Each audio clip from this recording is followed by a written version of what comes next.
Lucky Lefty Podcast. Happy Friday out there. ONORA Boys in the building, brought to you by ONORA Whiskey, ONORAWhiskey.com.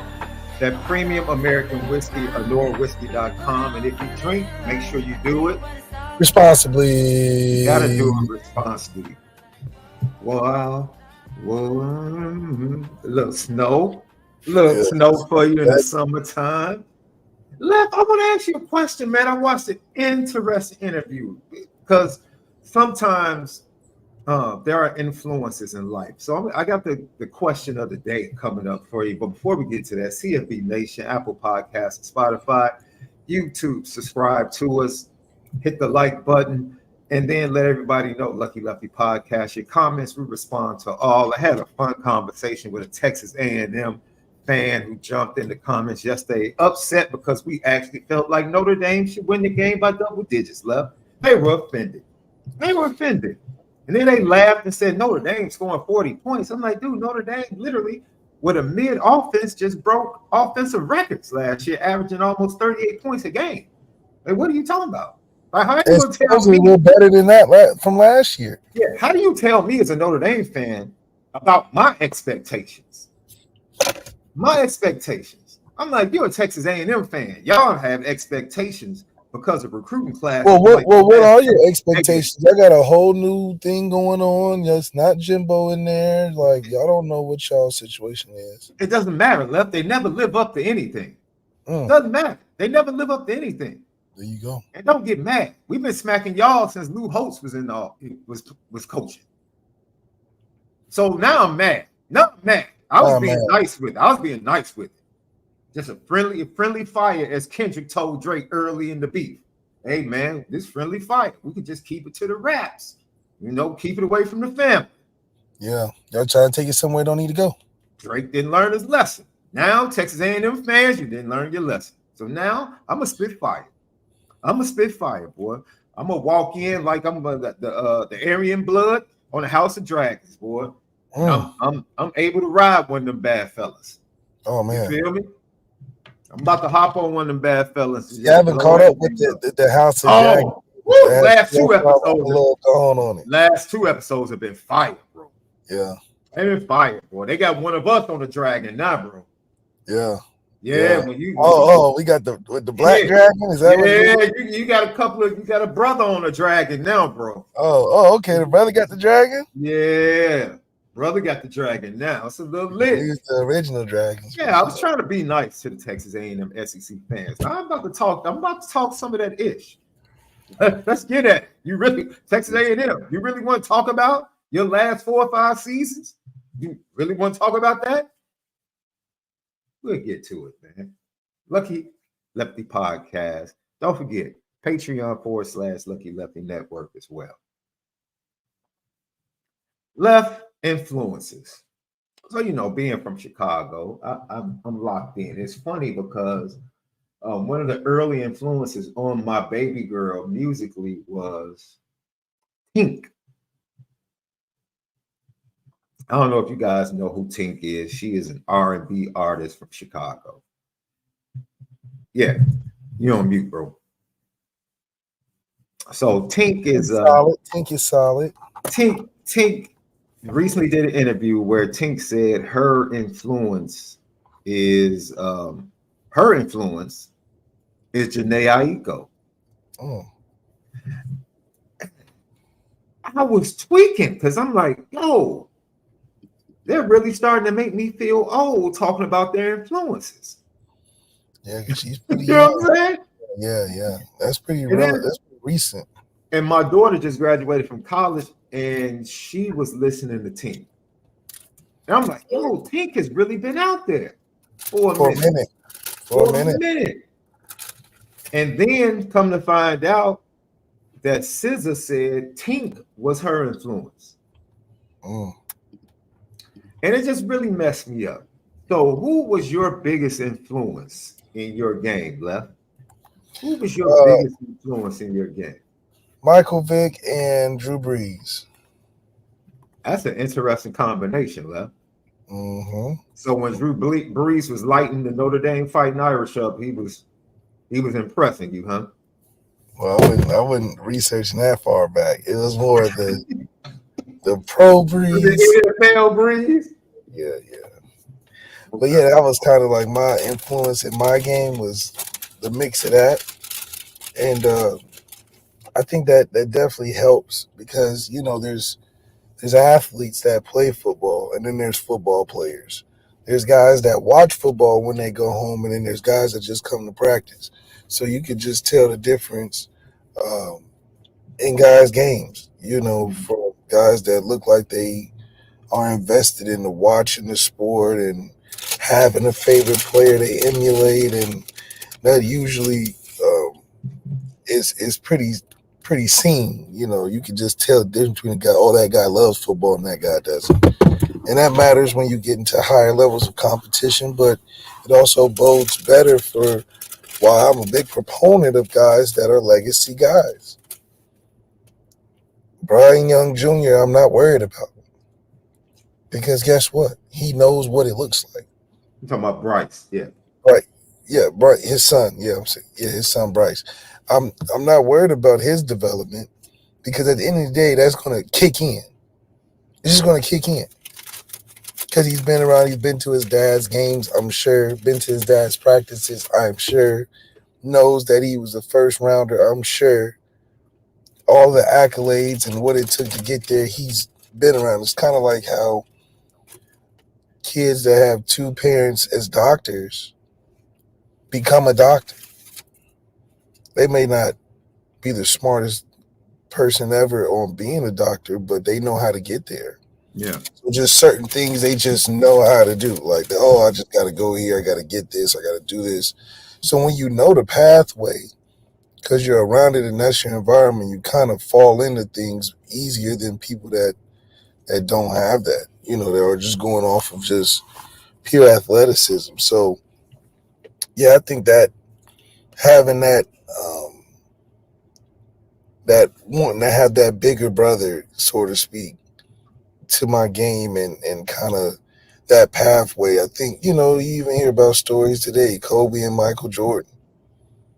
Kobe's game was patterned off of who he emulated to the point where it took his game in that same direction. It's like shoot amongst the stars and land in the clouds or something like that. So I think that's a really good way of even parenting.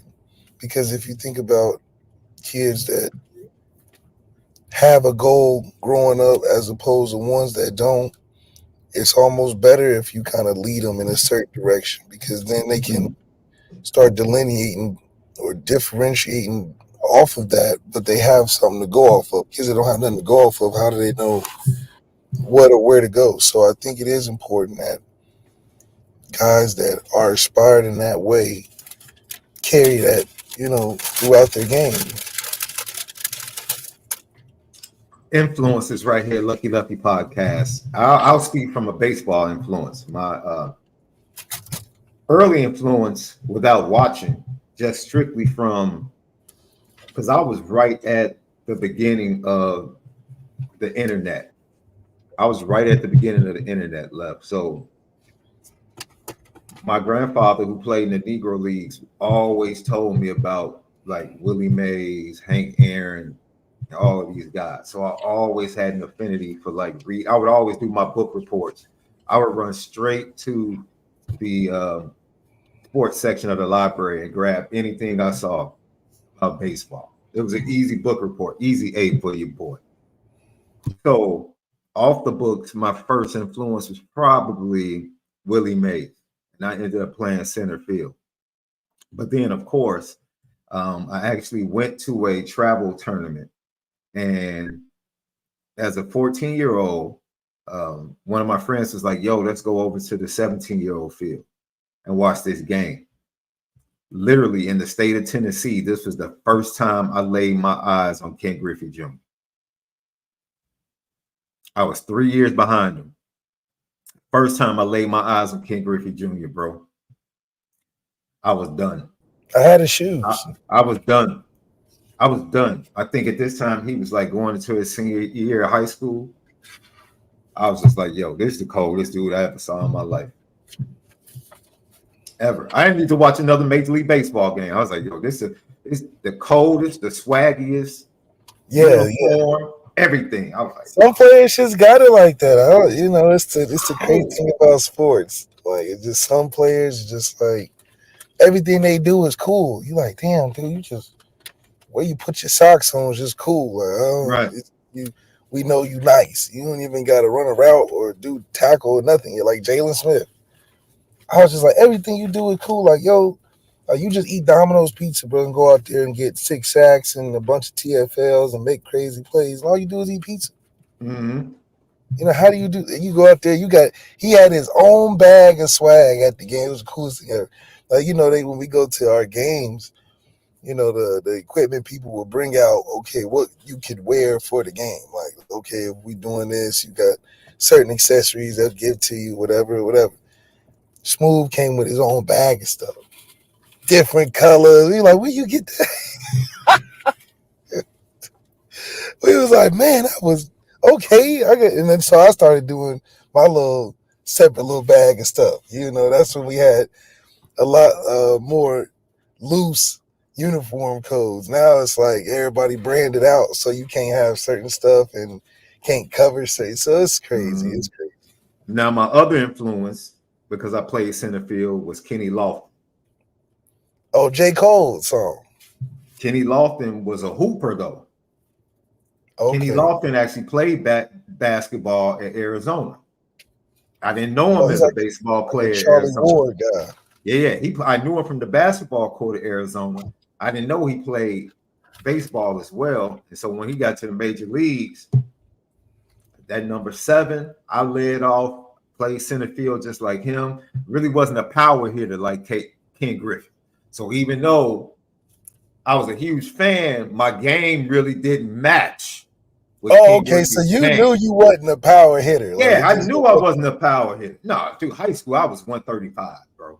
Okay. So power hitters are like the heavier hitters. Yeah, I was like 135 in high school, bro. I had to eat like 20 White Castles in order to gain a pound, bro. Okay. His metabolism was bananas in high school. And he wore number 7 till this day. I wear number 7. Or I always pick number 7. Or I'll put 7 in my passwords. You know what I'm saying? So that's just crazy how influences go with you throughout life, even outside of sports. Yeah, my number was 8 because I wanted to be 1 better than Mike Vick. And now I got 8 everything, you know. So that's kind of how it went. That's crazy, man. So influences. What's your biggest influence in life? That's the LL question the other day. Sports, life, business. It's crazy that you brought that up. Mookie Betts does everything. I saw the little video. I've been trying to tell you about Mookie. I mean, he was doing everything. Running routes, basketball, he get hit. Wow. I was like, okay. That's pretty cool. Mook had the most intelligent. His wife, he proposed to her. I think it was at the 2020 World Series. Yes, because I think the Dodgers won the World Series during the pandemic.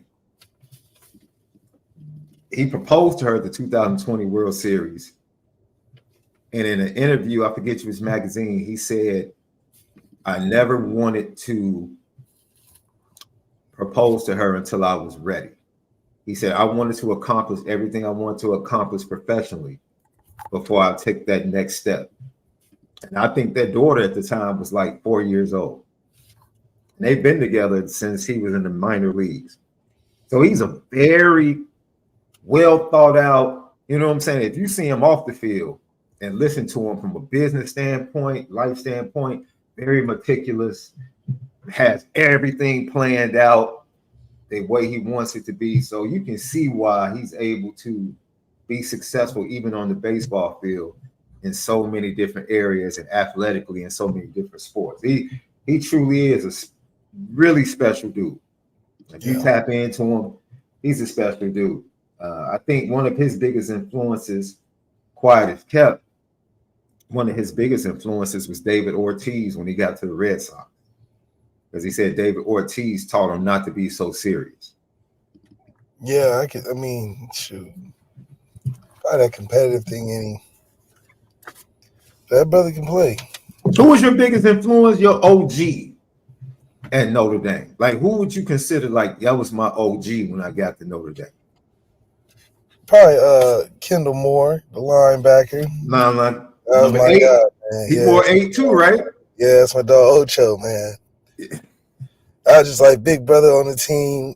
Well, you know that everybody got the team, the cool guy, the big brother on the team everybody go to.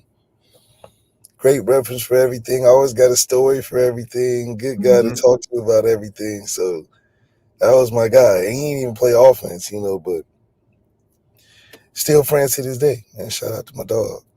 Hey, Lucky Lefty podcast. So 85 to 105 left. There will be added scholarships. I can't wait to hear what you think about this. 85 to 105. Scholarship additions coming soon to the NCAA.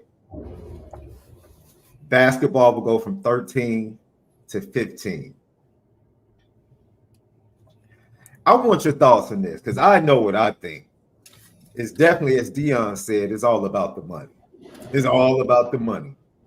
But I think it takes college football into a dangerous space when you give more scholarships to the big-time programs. I just think, I don't know if it's a good look, but I'm interested in hearing what you have to say about it, Left. What you mean not a good look in terms of what?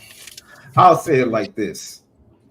Cutting scholarships made the games more competitive, right? It gave the non-Power 5 schools opportunities to get big-time players, right? Now, if you extend the scholarship, those players end up in the recruiting classes of Alabama. So now Alabama can once again stack. Georgia can once again stack. Notre Dame can stack. Michigan, Ohio State can stack. But now what it's going to do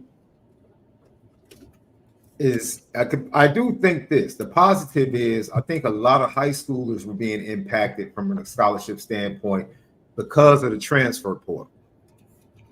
Right. Now I think that's a back end of kind of helping the high schoolers out because the transfer portal is going to continue. Yeah. So yeah. It's robbing Peter to pay Paul, but I think it hurts.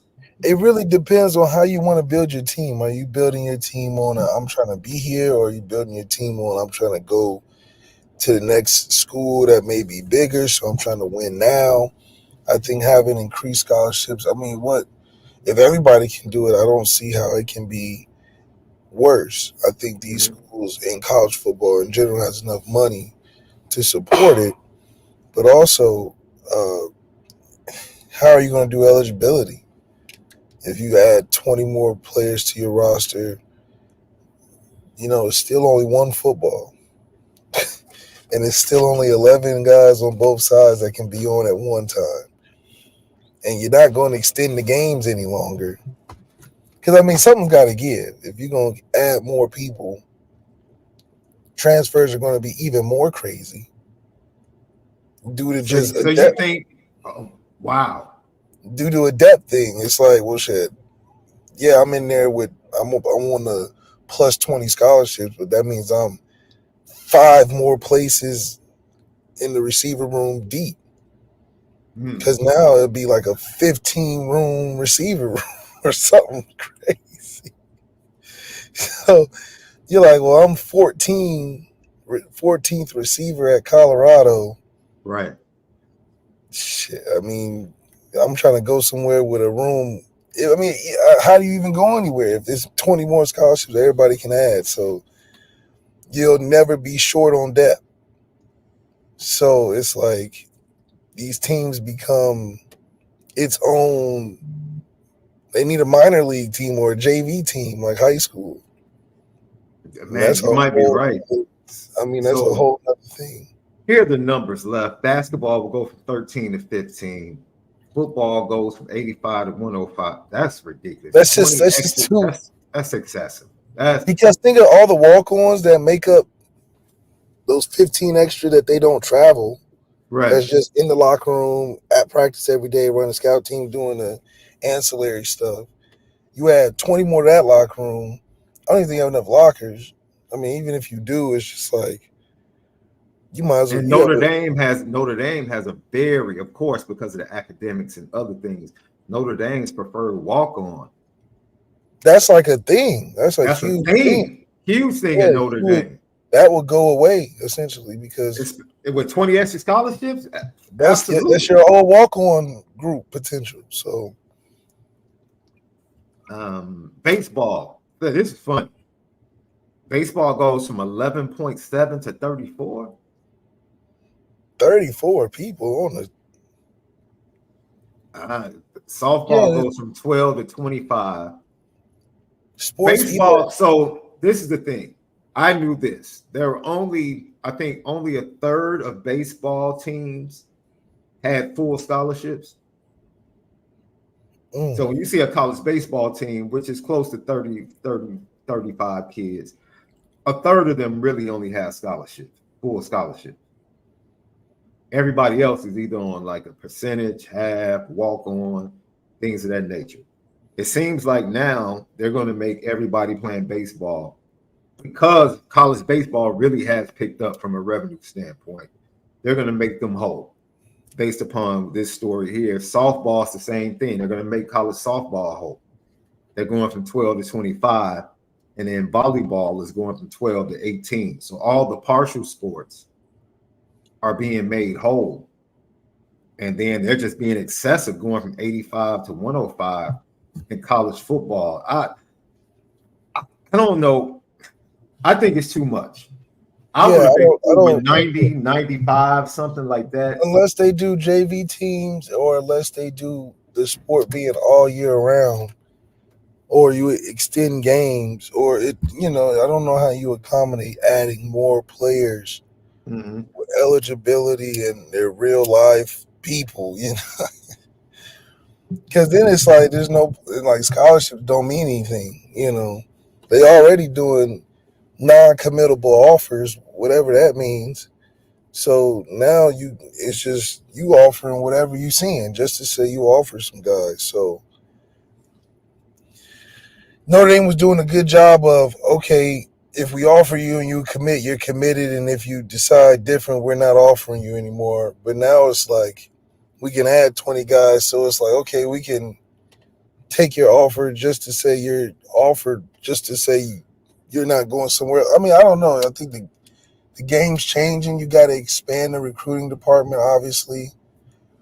But I just don't know what the benefit is if you're not going to extend it somewhere else, either in games,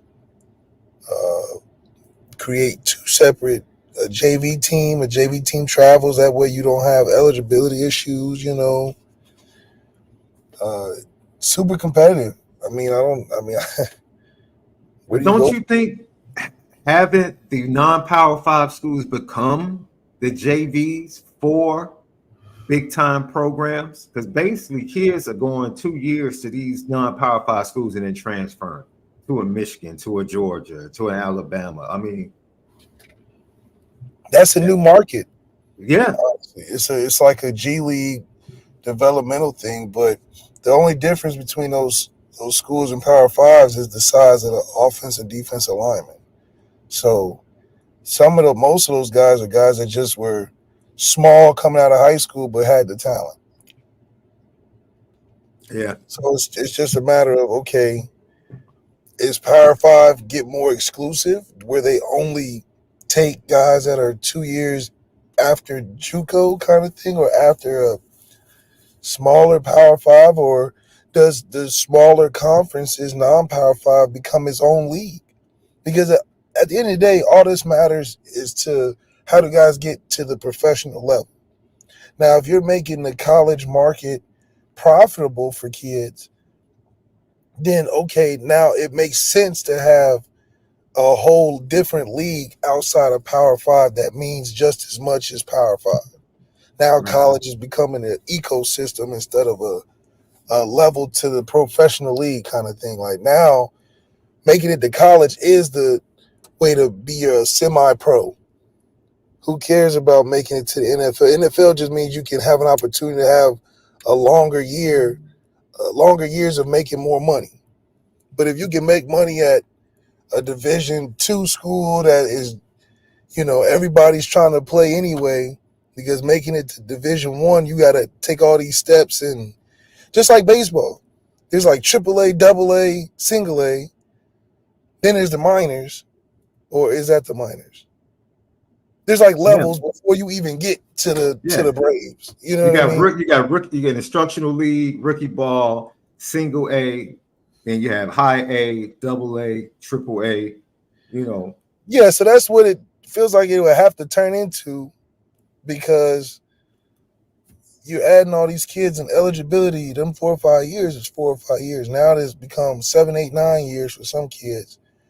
So you can only imagine, like, a Cam Rising, how do you prevent that, or is that kind of the standard now? Do you come in as a freshman, sit 3 years like Jordan Love or something, and then you could be 28 by the time you get to the pros, which isn't bad because you'll be a football player by then, but that's a journey where you damn near forget. Like Cam Rising, honestly, if he had a terrible season, let's say, he'd probably be good on football, all the money he done made, At Utah, he has squeezed every bit of juice out of that orange. That's what I'm saying. He probably like, man, you know what, man, I'm good to just go into a regular career. I done played about 8 years. And he's beloved out there. He probably found a job easy. He'll go right into the analyst booth for Utah football. Stetson Bennett do the same thing. Like Stetson Bennett's like, man, I made the pros because that was just the next thing to do. But honestly, I done played about 7 years, 6, 7 years. Got my rookie little contract money. And if you playing at this one because you love to play. Right. Because you set, because you won a couple they'll probably retire your jersey in Athens. You don't ever have to pay for another lick of food. You probably get all the benefits out there. You know what I'm saying? You probably enjoy yourself. You done played there about 9, 10, 11 years. So I think if this is getting to making college football more of a career than a stepping stone to a professional league, then it makes sense to add a bunch of scholarships and have the money in NIL and all of that stuff happen. But if this is still a stepping stone to get to the league,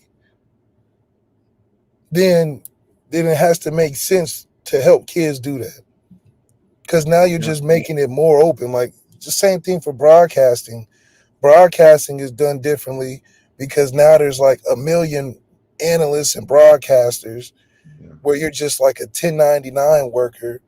And then those big companies, they don't keep as many people. Now they only got a Tony Romo or Aaron Taylor on contract. Everybody else is just in the bucket, just filling in games like that are not prime time, So it's different. Before it used to be on the roster. Now it's like they got a smaller roster, bigger bucket of people to choose from. So especially at the lower level. If you get to the NFL level, you're pretty much guaranteed a game a week. Because they have to have 15 crews ready, 14 to 15 crews ready, 3-man crew or a 2-man crew. So you're basically looking at a minimum 30 people each and every week working in booths, giving you the game and the play-by-play and the breakdown. And then your main guys. So it's like, they may be on for 15 years. And crazy, like you said, somebody like Tom Brady retires, and all of a sudden they fired 3 or 4 dudes from the studio. Who've been there for years. You know what I'm saying? Like, it's like, man, so this is no different than how sports is going, clearly, because of essentially money being more involved. It's just changed the landscape of now people being greedy, essentially. Lucky Lefty podcast, man. We're going to get to the Mike Denbrock notebook with Left coming up in a little bit, but we're talking about the scholarships and how that's going to impact college football, the addition, college football going from 85 to 105, the other sports like baseball, softball, there were partial scholarships for a lot of those athletes. Now they're being made whole. Collectively, basketball goes from 13 to 15. Be very interested how that impacts both basketball programs at Notre Dame. I would love to hear what both coaches have to say about that. And is it a positive for Notre Dame as we get ready to close this out, Left? When you look at it, the transfer portal, which Notre Dame has used specifically at the wide receiver position and quarterback position to kind of close the gap and elevate the Notre Dame offense, or to get it to evolve and get the passing game to evolve the last 2 seasons. The added scholarships with everything that goes with recruiting at Notre Dame, do you see that as a positive in comparison to the public schools like in Alabama or Georgia or Michigan per se? Well, I just think it's just makes everything a little harder. It was already hard before, but now you're just in a situation that where do you go from here? I think Notre Dame is built for a style like this because we're taking two-way players. We're trying to get huge depth and rotate guys and do things by committee already. So I don't see us having a staggering problem with that, but that's all money in, top 3 or 5 program in the country. You say a team like a Tulane, do they have the resources to support a 20 added scholarship, so to speak, and also coaches that are trying to stay there?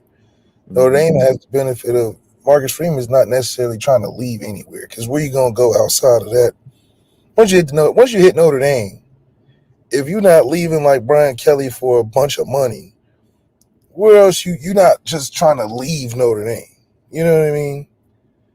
So Notre Dame has a sense of stability when it comes to that, where a coach like Marcus Freeman can have time to have that process of having 3 or 4 units of guys rotating within a game.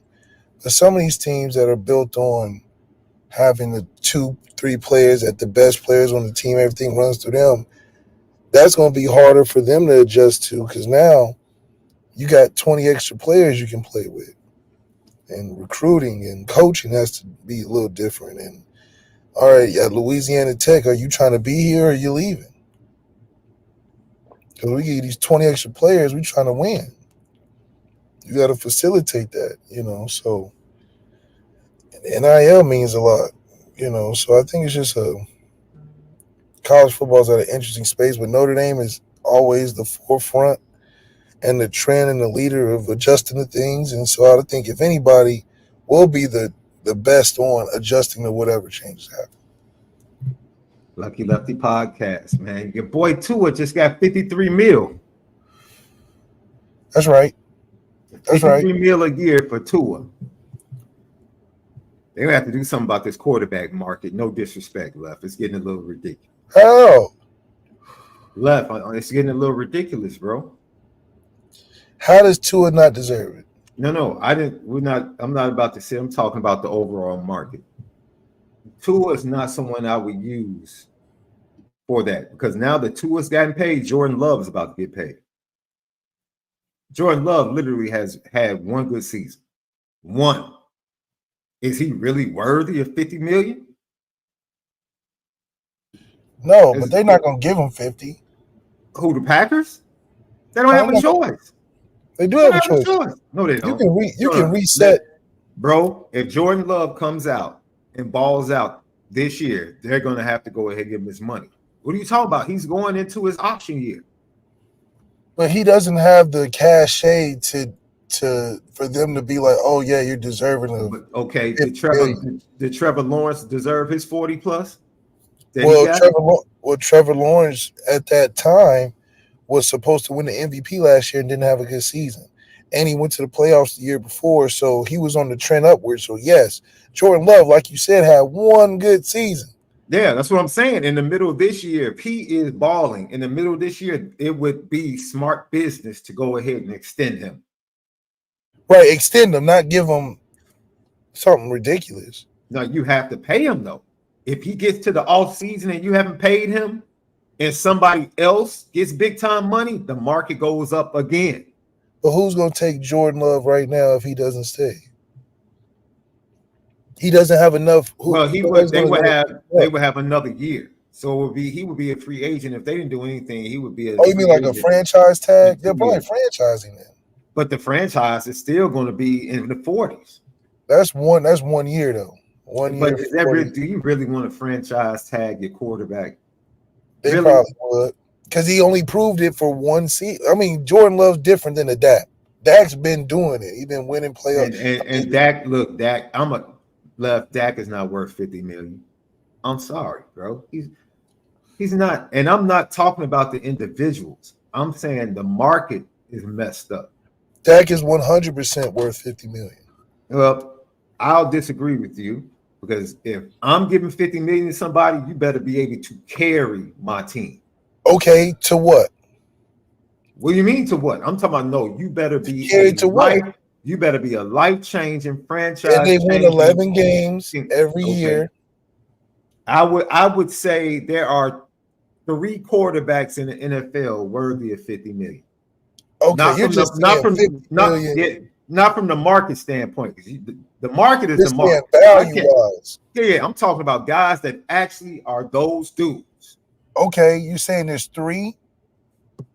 I would say 3. I would pay 3. Why is 50 million's low though? I would pay Pat. I would pay Pat and Joe. Off rip. Those are 2 I know I would pay. But that's you saying like 50 million is a lot of money for these teams. No, 50 million is a lot of money when you look at the cap. Left, that's a the cap, but the cap's raising though. The cap's raising. The cap is like, come on, bro. The cap is like wages in comparison to the cost of living. And like the cost of living continues to go up at 10%, but the wages go up at 3% annually. Like you can't keep up. Like, what are you winning? Teams also spend that luxury money too, though. Okay, so this is my point. Name the quarterbacks that can win Super Bowls making $50 million. Right now, it's not fair because Patrick Mahomes is alive and well. But no, Pat is not. Remember, Pat deferred a lot of money in his contract.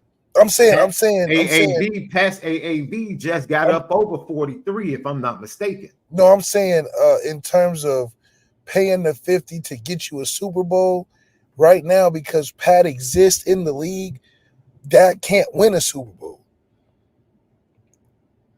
Dak could win a Super Bowl if Patrick Mahomes didn't exist. Just like Lamar and Josh Allen could probably. Wait a minute. So now we're doing the if, you know. But that's the same as Jordan. That's the same as Jordan. Bron would have 5 more championships if Steph didn't exist. Whoa. First of all, Bron's a better player. I didn't say he wasn't a better player. I'm just saying if Steph and the Warriors didn't exist, Bron would have more championships. Bron beat them. So what are we talking about? He beat them once.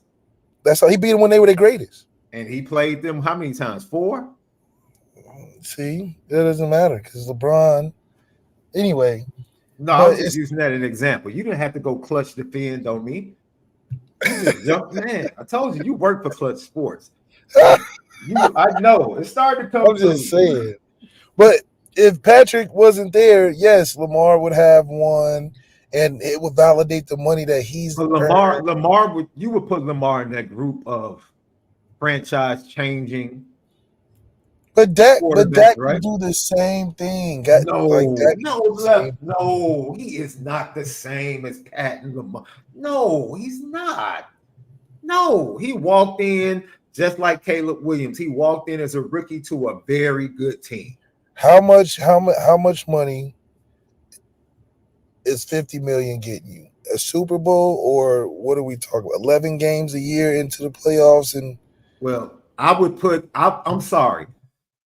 You have to judge it based upon performance postseason, right? Right? Well, I don't know because a lot of teams can't walk into the playoffs every year. I'm just speaking for myself. There are some quarterbacks that will consistently get you to the playoffs. And there's not many of those. There's not many of those. I agree. But those are $50 million. No, they're not.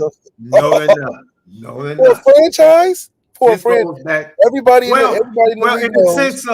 the sense of quarterback, once again, I'm not arguing the market because the market's the market. You can't argue against the revenue. The revenue for the NFL continues to explode.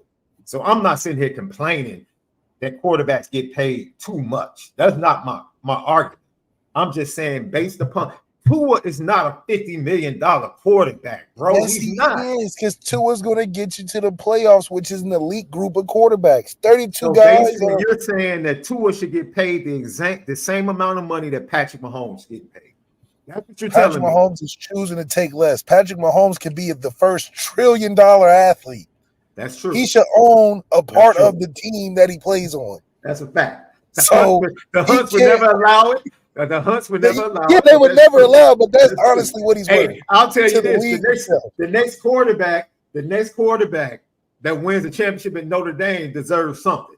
Why you think I went there? I know that if you win a championship at Notre Dame specifically, who cares about the league? Somebody in that current Notre Dame quarterback room has a good shot. Yes, you would no longer dorm. You would never see a dorm room again. You would never see a dorm room again win a championship. What are you talking about? So, yeah, Patrick Mahomes is doing a good Samaritan, good stewardship type of thing. You can't even count that. He's not in the same – he's worth a part of the team he plays on. These other guys, I'm paying $50 million if I can be in that elite group of getting to the playoffs until Pat is done. Until Pat's done. Other than that, if Pat wasn't there – all these guys that are in the elite group have a great shot of winning the Super Bowl. Just right now, Pat is the thing standing in the way. So and good old Joe Burrow can do it. He just need a better defense. Here's the test now. If Tua's worth 50, is Josh Allen worth 50? Obviously, he's going to get to the playoffs. We'll find out this year. But he's been blessed with a great team around him too. So I already had this argument with my other coaches on the team talking about he's a top 5 guy. And I'm like, top 5 guy that hasn't won anything. So how's he different from Brock Purdy? Would you take him over Dak? They're the same person. What are you talking about? Right now, that's what I'm saying. It's hard to say take over. You're talking about Dak and Josh are in the same group that can get you to the playoffs. That group is all the same because it doesn't matter because they got to play Pat. So outside of that group, it's like, whatever. They don't deserve $50 million. So don't you think the added scholarships will impact the NIL money moving forward? Well, it will make it more uniform. It will make it more sense. It would be like, okay, if you get an NIL, it's a team thing. I think it's a definite plan of the NCAA to start saturating the market. Right. Because that would be more appealing. Now you just more like just like the RNC and the DNC. You can only give so much to a presidential candidate, and you got to give it to the party, not specifically the person. So people are gonna be like, "Well, this is my team. I want to put into the." Every team would be treated like the Green Bay Packers. It'd just be like the little community supports the team, whatever. Because then they'll still be paying for elite players, but now it's even a 0.5 instead of a 0.1%. Yeah. But if you get that money, you're gonna get that money though. Oh, that's a fact. That's a fact. So the impact on Notre Dame, the impact on players, the impact on high schoolers, we'll wait and see how this thing plays out as the dominoes continue to fall. 85 scholarships being extended to 105 coming up soon. The NCAA, I think they're sending El Salvo across this NIL landscape to say, yeah, we're about to level this thing out. The whole Wild West that is the NIL right now, this could be the first step to them finally not throwing a temper tantrum and trying to legislate some of the things that have been taking place in college football and recruiting. When we come back, Left, you ready to open up the Denbrock notebook? Yep. All right, let's get to it, man. Lucky Lefty Podcast. Continuing to have a great Friday. We'll be right back on the other side.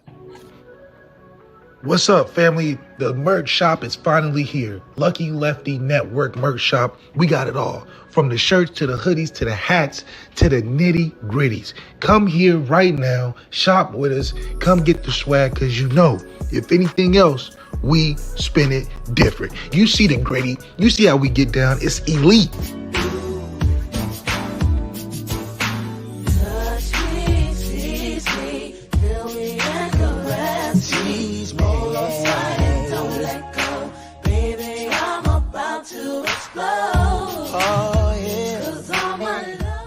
Lucky Lefty Podcast. Hope you guys are going to have a fantastic weekend, man. Thank you for joining us right here today. ONORA Boys in the building, brought to you by ONORA Whiskey. ONORAWhiskey.com, that premium American whiskey. ONORAWhiskey.com. And if you drink, by all means, make sure you do so responsibly. Got to do it responsibly. Well, a little bit over a week ago, Left texted me and he said, yo, look what I found. And it happened to be his notebook from all of his meetings with offensive coordinator Mike Denbrock when he was a quarterback at Notre Dame. And so we're going to have Left open up the Mike Denbrock notebook to share some things that we might be able to look for as far as the development of the quarterbacks that are currently on the roster at Notre Dame and the evolution of this passing game from being strictly tight end centric to being multiple. Hopefully that's what we're going to see in this new Mike Denbrock offense at Notre Dame. So Left, go ahead. Take it away, man. Give us the breakdown of the Mike Denbrock notebook. Well, one of the things that Mike Denbrock, he definitely is all about simplicity, playing fast, and the mentality of next play mentality really came from him. And I think that just describes who he is as a person. The next play, just continue to play fast and be physical. Fast and physical is his motto. And I think, you get to see an example of what that looks like this year. From a quarterback standpoint, it's always about communication with Mike Denbrock. He wants to make sure guys are always talking. The quarterback has a command of what's going on, and no hesitation. That was one of the things I wrote down the most is no hesitation. Just go out there and play. I used to be a guy that was very like, okay, was that right? Or did we do it right? Did we read it right? He just said, you got to go out there and play because it's true. When you get in a game situation, it's really you're out there. The sideline feels so far.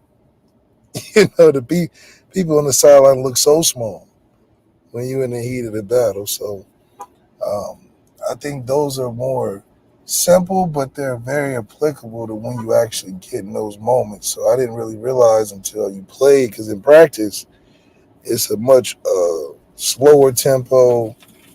It's just y'all in there. But in the game, what we wrote down and what he talked about is much more applicable. So it's funny to look back at it now because you're like wondering what Riley's going through, and you're like, oh, it's right here.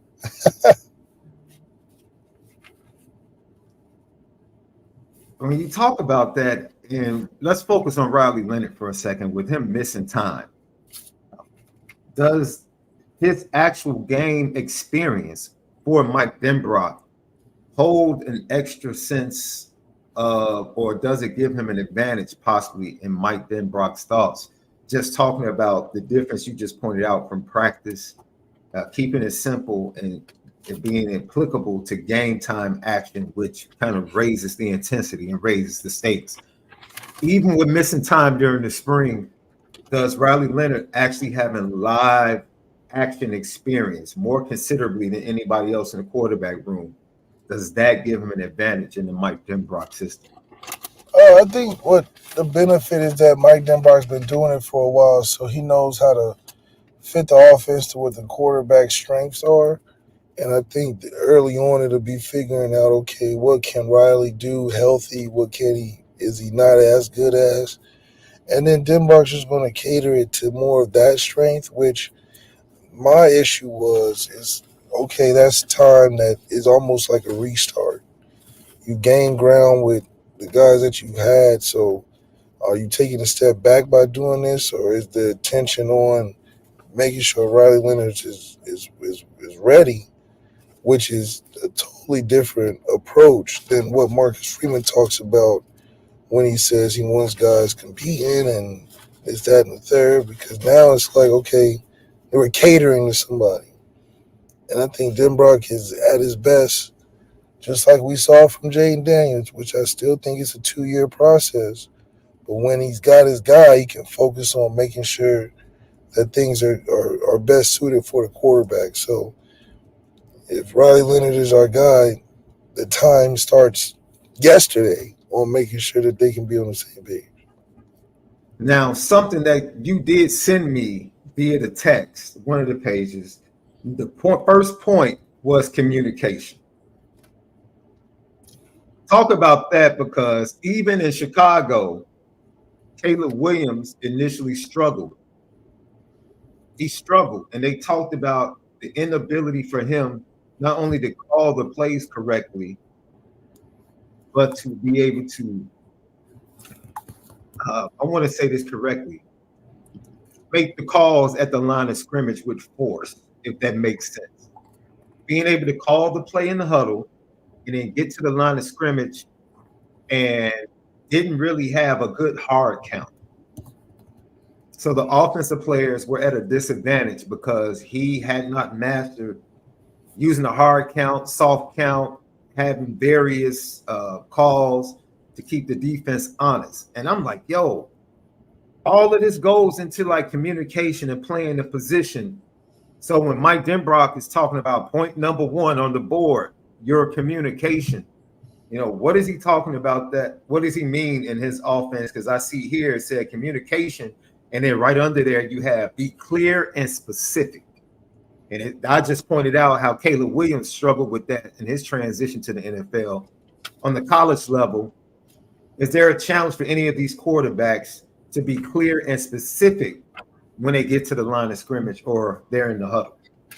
Well, yeah, I mean, a lot of that is because it's when you're installing a playbook and going through those different avenues, you're working against a play clock.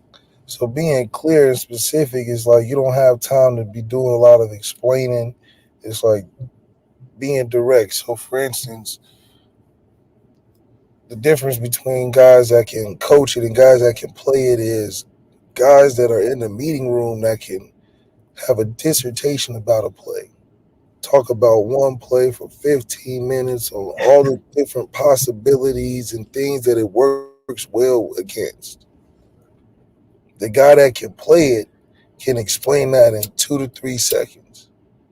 So you could be talking about a play in the meeting room, have a smash concept, and you can say, okay, in quarters, you look for this, and then against cover 2, you look for that. Against man, you do this. Now, in the game and in practice, you need to take all that info and put it in 2 to 3 seconds. So in the huddle, it's low, high, low. That's my process. And this play is low, high, low.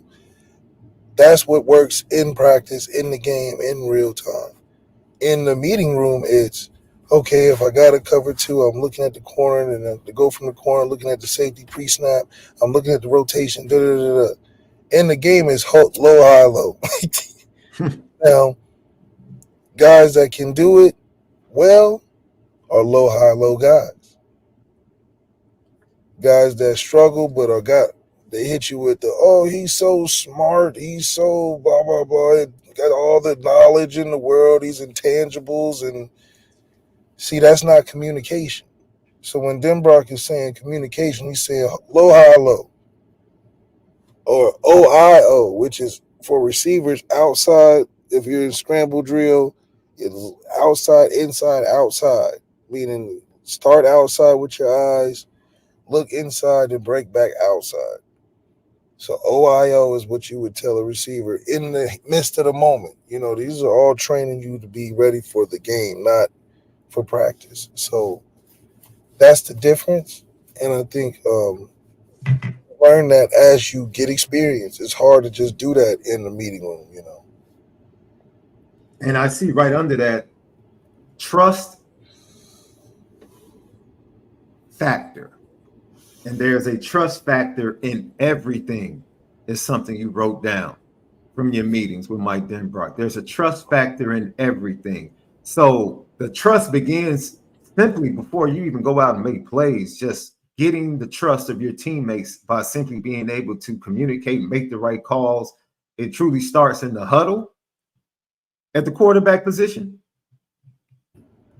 Yes, it starts between the communication between your quarterback and your offense coordinator. Trust the play call. That's the next point, right? That's the next point right there. Is this a bad play call? Yeah, like your whole job is to be able to manage. So not everything is going to be perfect. Can you manage it to make it good enough to get to the next play mentality? So a lot of times you're so focused on, as a quarterback, it wasn't there. I didn't like the look. Well, instead of, you have to have the communication to be like, how do I communicate this fast enough, clear enough, and concise enough to manage the play to make it a good play. So I think that starts with the communication between you and your quarterback, or you and your offensive coordinator, which takes time. But then with your teammates, earning the respect of your teammates is that part right there. It's not so much of throwing them the football, it's alignment and assignment and managing situations throughout the game, because it may be there or it may change in the midst of the play. So if you can't manage and have good decision making at quarterback and communicate well, that trust factor isn't going to be there. And then when you don't trust what's going on around you, that's when you start to see bad quarterback play. Work within the system. That's something that you have highlighted. Work within the system. Is this something Mike Denbrock really stressed to you and the rest of the quarterback room? Yeah, he's really big on doing your job.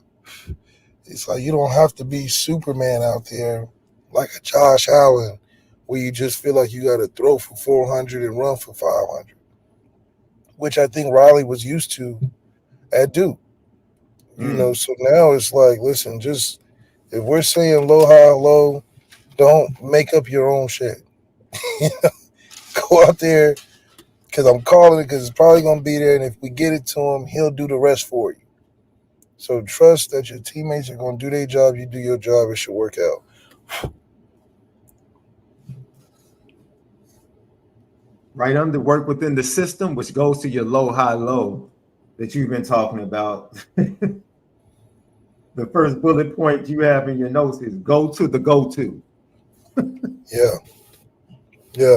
So my Denbrock is about getting the ball to his best players. Yeah, get the ball to your guys, man. Like, don't waste time trying to hold on to the football. When we got something to Chris Mitchell, get it to Chris Mitchell. If we see it, take it.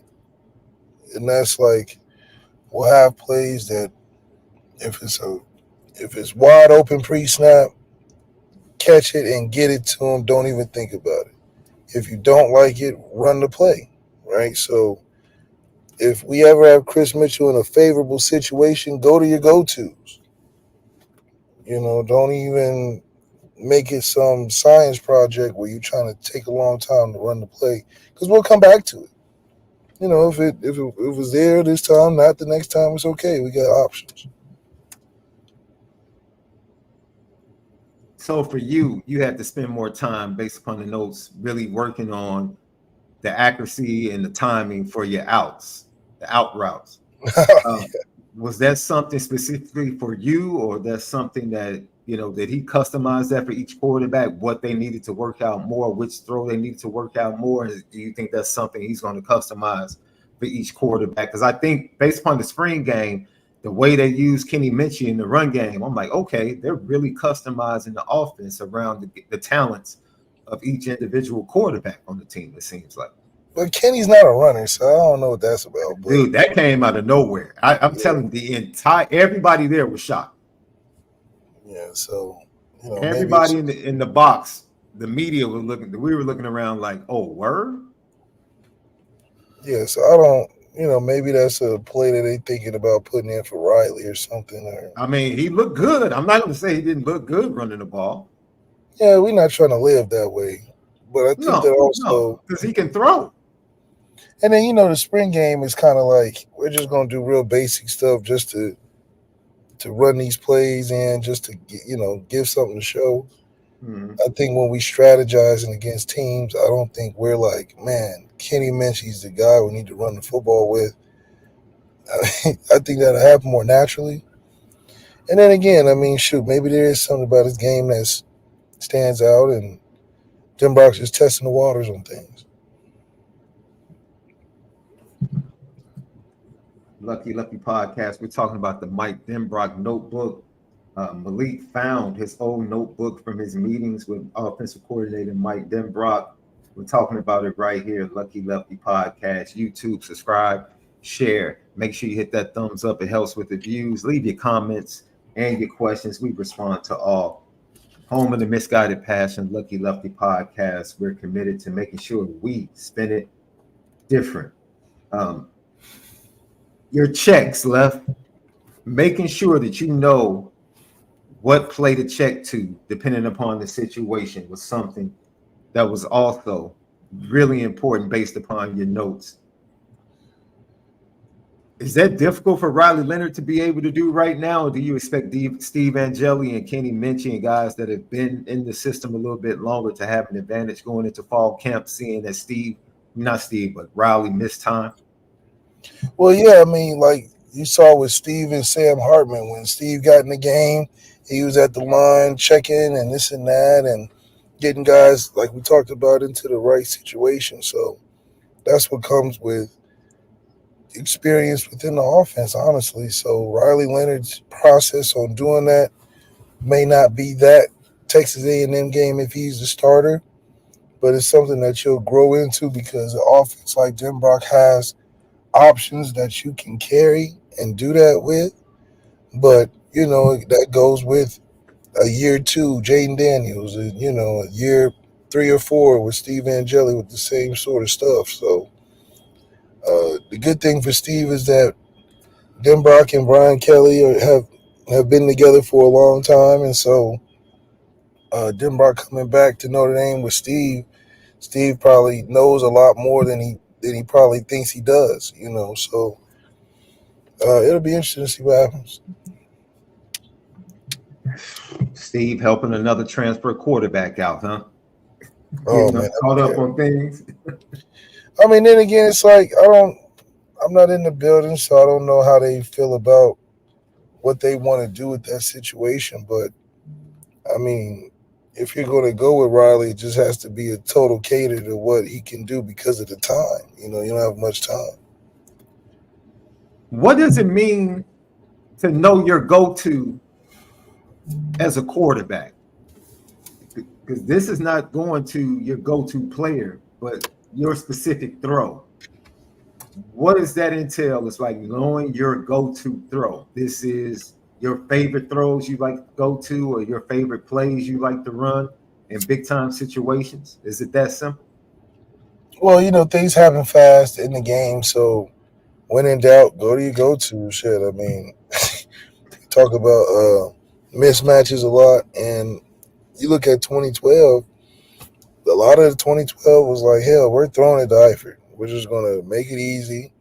Going to line them up, backside, one-on-one, and shit, we're not going to make it hard. Right. That's what the Michael Floyd strategy was. He had 100 receptions from literally just lining up by himself and just throwing it to him. So football doesn't have to be too hard when you got special players, and Notre Dame got some guys. I mean, shoot, Jeremiah Love should have some plays where we're just lining up and giving them the ball. It's just as simple as that, huh? That's offensive football for Mike Denbrock. Just line up and get the ball to your guys. I'm not mad at it, Left.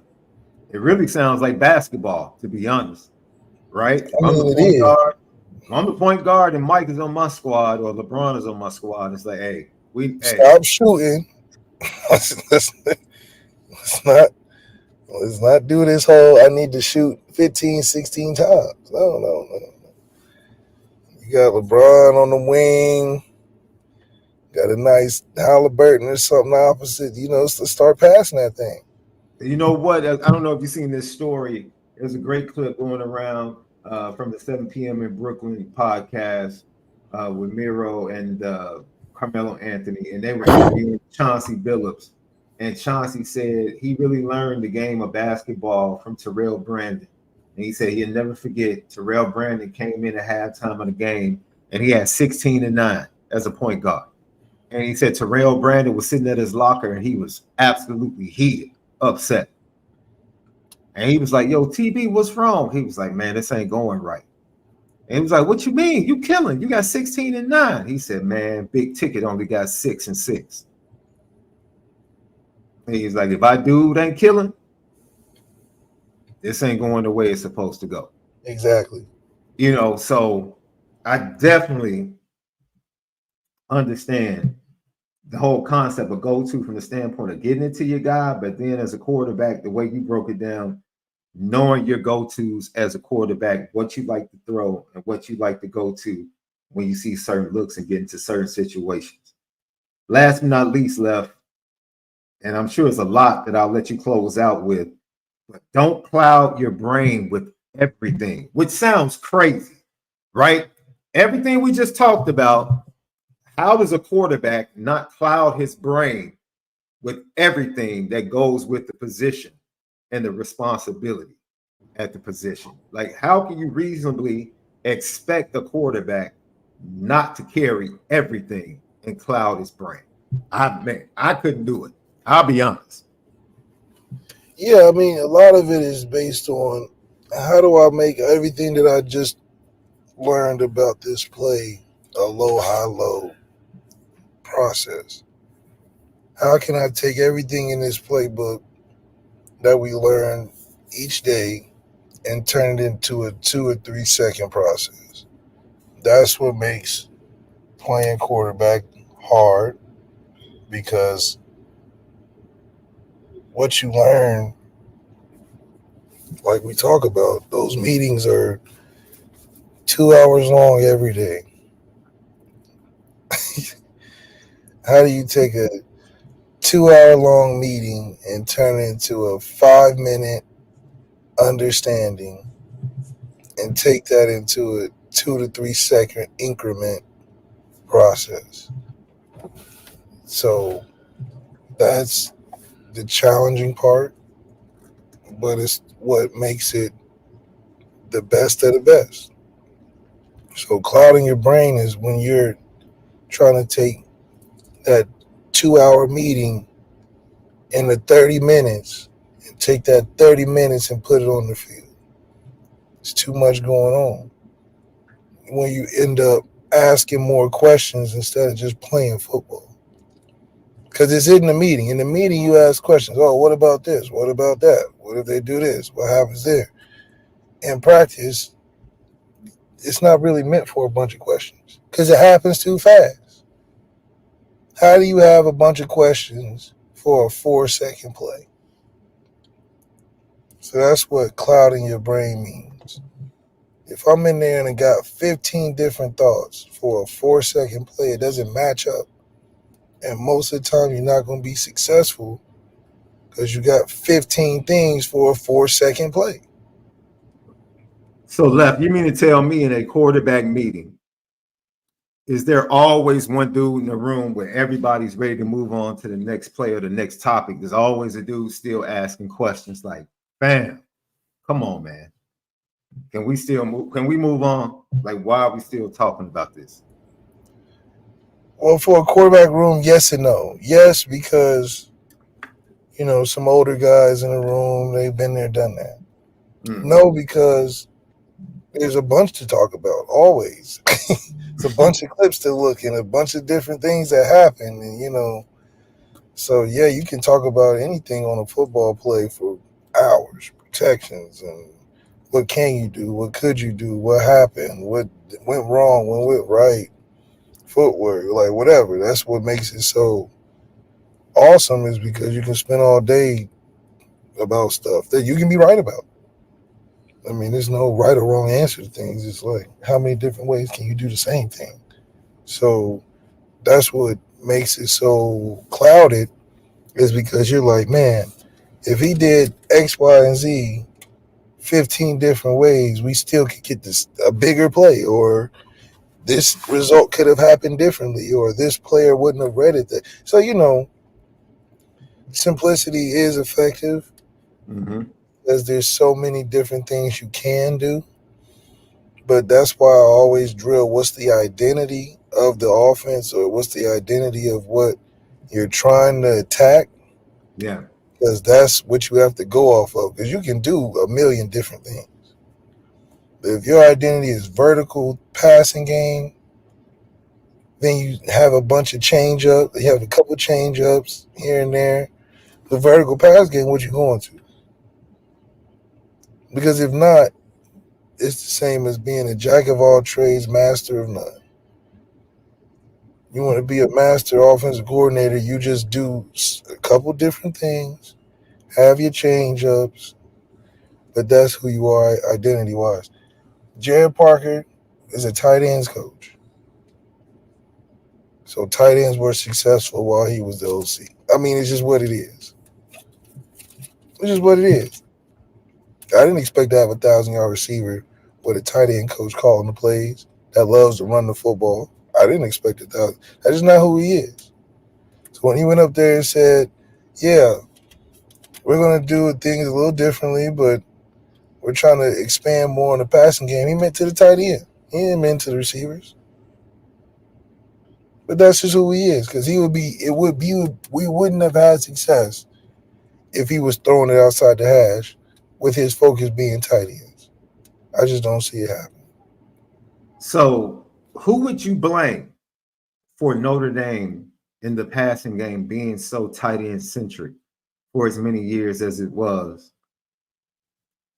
Who would you blame, or how would you break up that pie of responsibility? If we just broke it down over the last 20 years, right?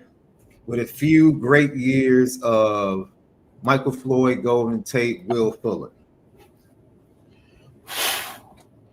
Would you put some on administration, not paying coaches? Would you put some on, like you said yesterday, not really giving full attention to the wide receiver position via coaching, from head coaching? Would you put it on the players? Would you put it on the quarterback situation and not being able to really develop big-time quarterbacks that can throw the ball? Where would you lay the layout of the blame as far as the evolution or the lack thereof of the Notre Dame passing game, especially in today's football? The focus was never receiver focused. It was always O-line, tight end, running back. So once we hit that checklist, it was like, okay, we'll win with a guy that comes in and can do it on his own, in a sense. He can do it on the field and involve the other parts of the offense. That was always the key. If you could come in with the heavy run focus, tight end focus, offensive line, but you had the talent to throw the ball deep, go outside the hashes, and run the football, that was the Brian Kelly key. That's the key to winning championship, that way of winning. Now it was more dependent on the outside the hash guys, which we just had to transition and take time to get to. So crossing into that era, I think Denbrock went away and learned some things and had some experience with some top receivers and the freedom in that offense to do certain things. And He's bringing that back to Notre Dame, which is in the transition phase of becoming more like that. That's why you get a top pass catcher in a Chris Mitchell, a big threat, and a Bo Collins that's had some big-time football playing experience, some young guys that can do some things. So all that being said, yeah, you're evolving into something else from a style that at that period was winning. Alabama had to transition a little faster. 2012 was the difference, and when in the next year after that, and when things changed, Alabama won the way that we were still trying to win. We was stuck in 2012 since 2012, honestly, which it worked. But Alabama, once they got to it and a couple things, they said, "This is how we got to win now." Notre Dame just is Notre Dame. So we just felt like 2012 was the closest thing since '88. So why defer from that? And that way of winning is getting us all paid. Job security. Yeah. Shit, we found a way to win, to get 10 wins a year. They're not going to fire us. We just got to get close. Because the formula to win, we figured it out, but it passed, the window passed to win it, but the models was consistent to win games. So it just that window closed, but the style lasted longer than it should have. Because the defense changed. The defense changed in style. We went from a bunch of big, heavy set front seven to a bunch of skinny, fast dudes, and now we can't get weight. We had all the weight 2012. We can't get weight now. Wow, facts. We was running the ball heavy in 12. We still running the ball heavy in 2024. But when the defense changed, now they top 10. We not top 10. You see what I'm saying? So the defense changed with the times. Offense, we haven't gotten there yet. But Denbrock, with his success coming back, we really right on schedule with all the ingredients and stuff included. So I'm just interested to see, okay, can we put it together with this quarterback? This quarterback Riley would have been a dog in 2012.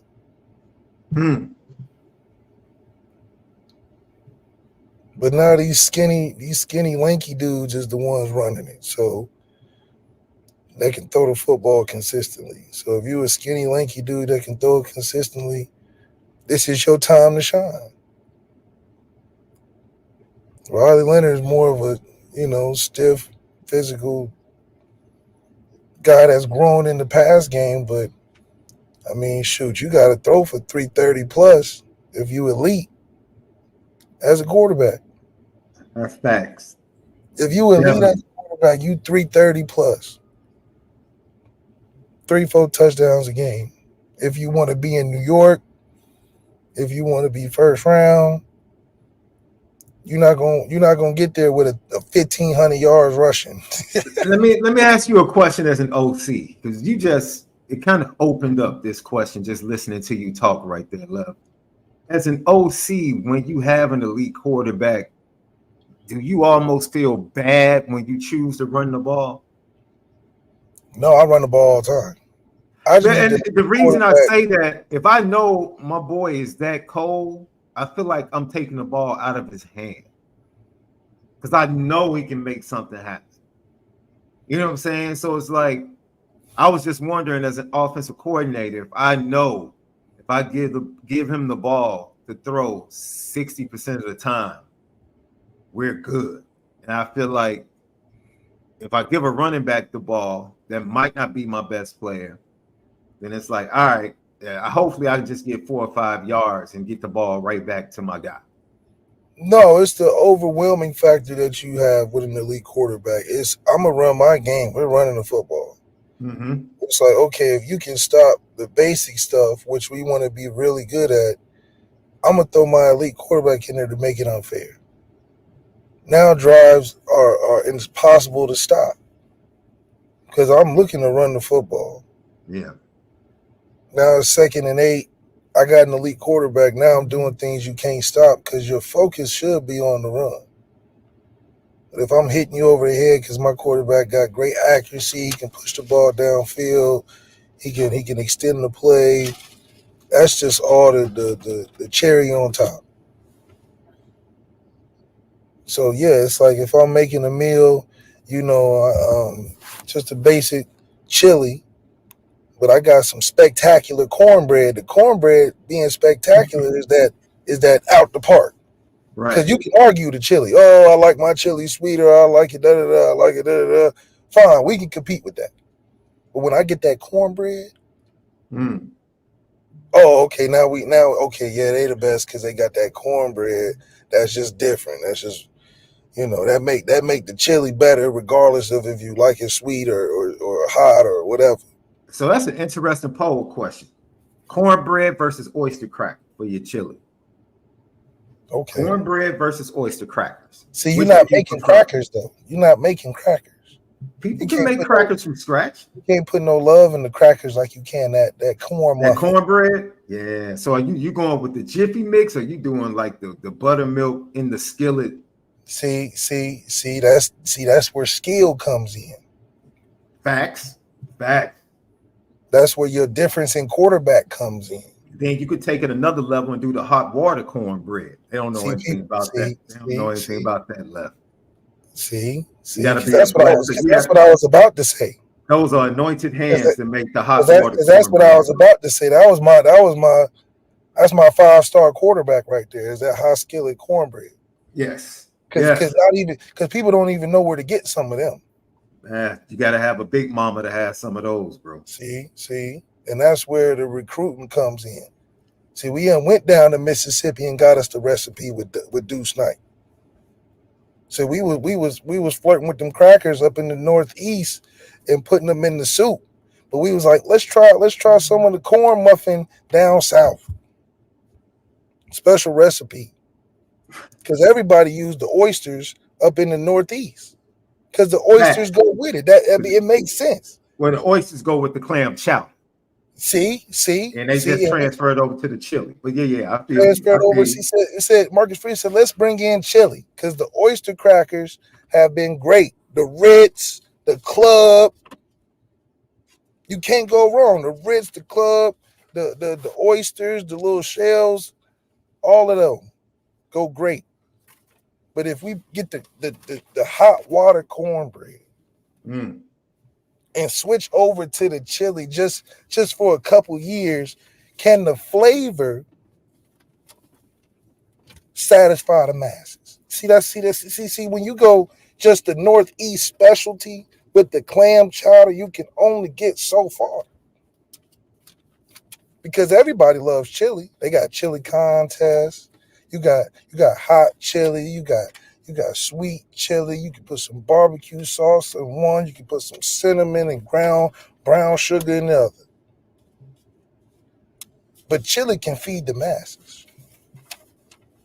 That's where you open up the versatility. You get some two-way guys. Some people like cheese and onions, some like the green onions and the different kind of cheese.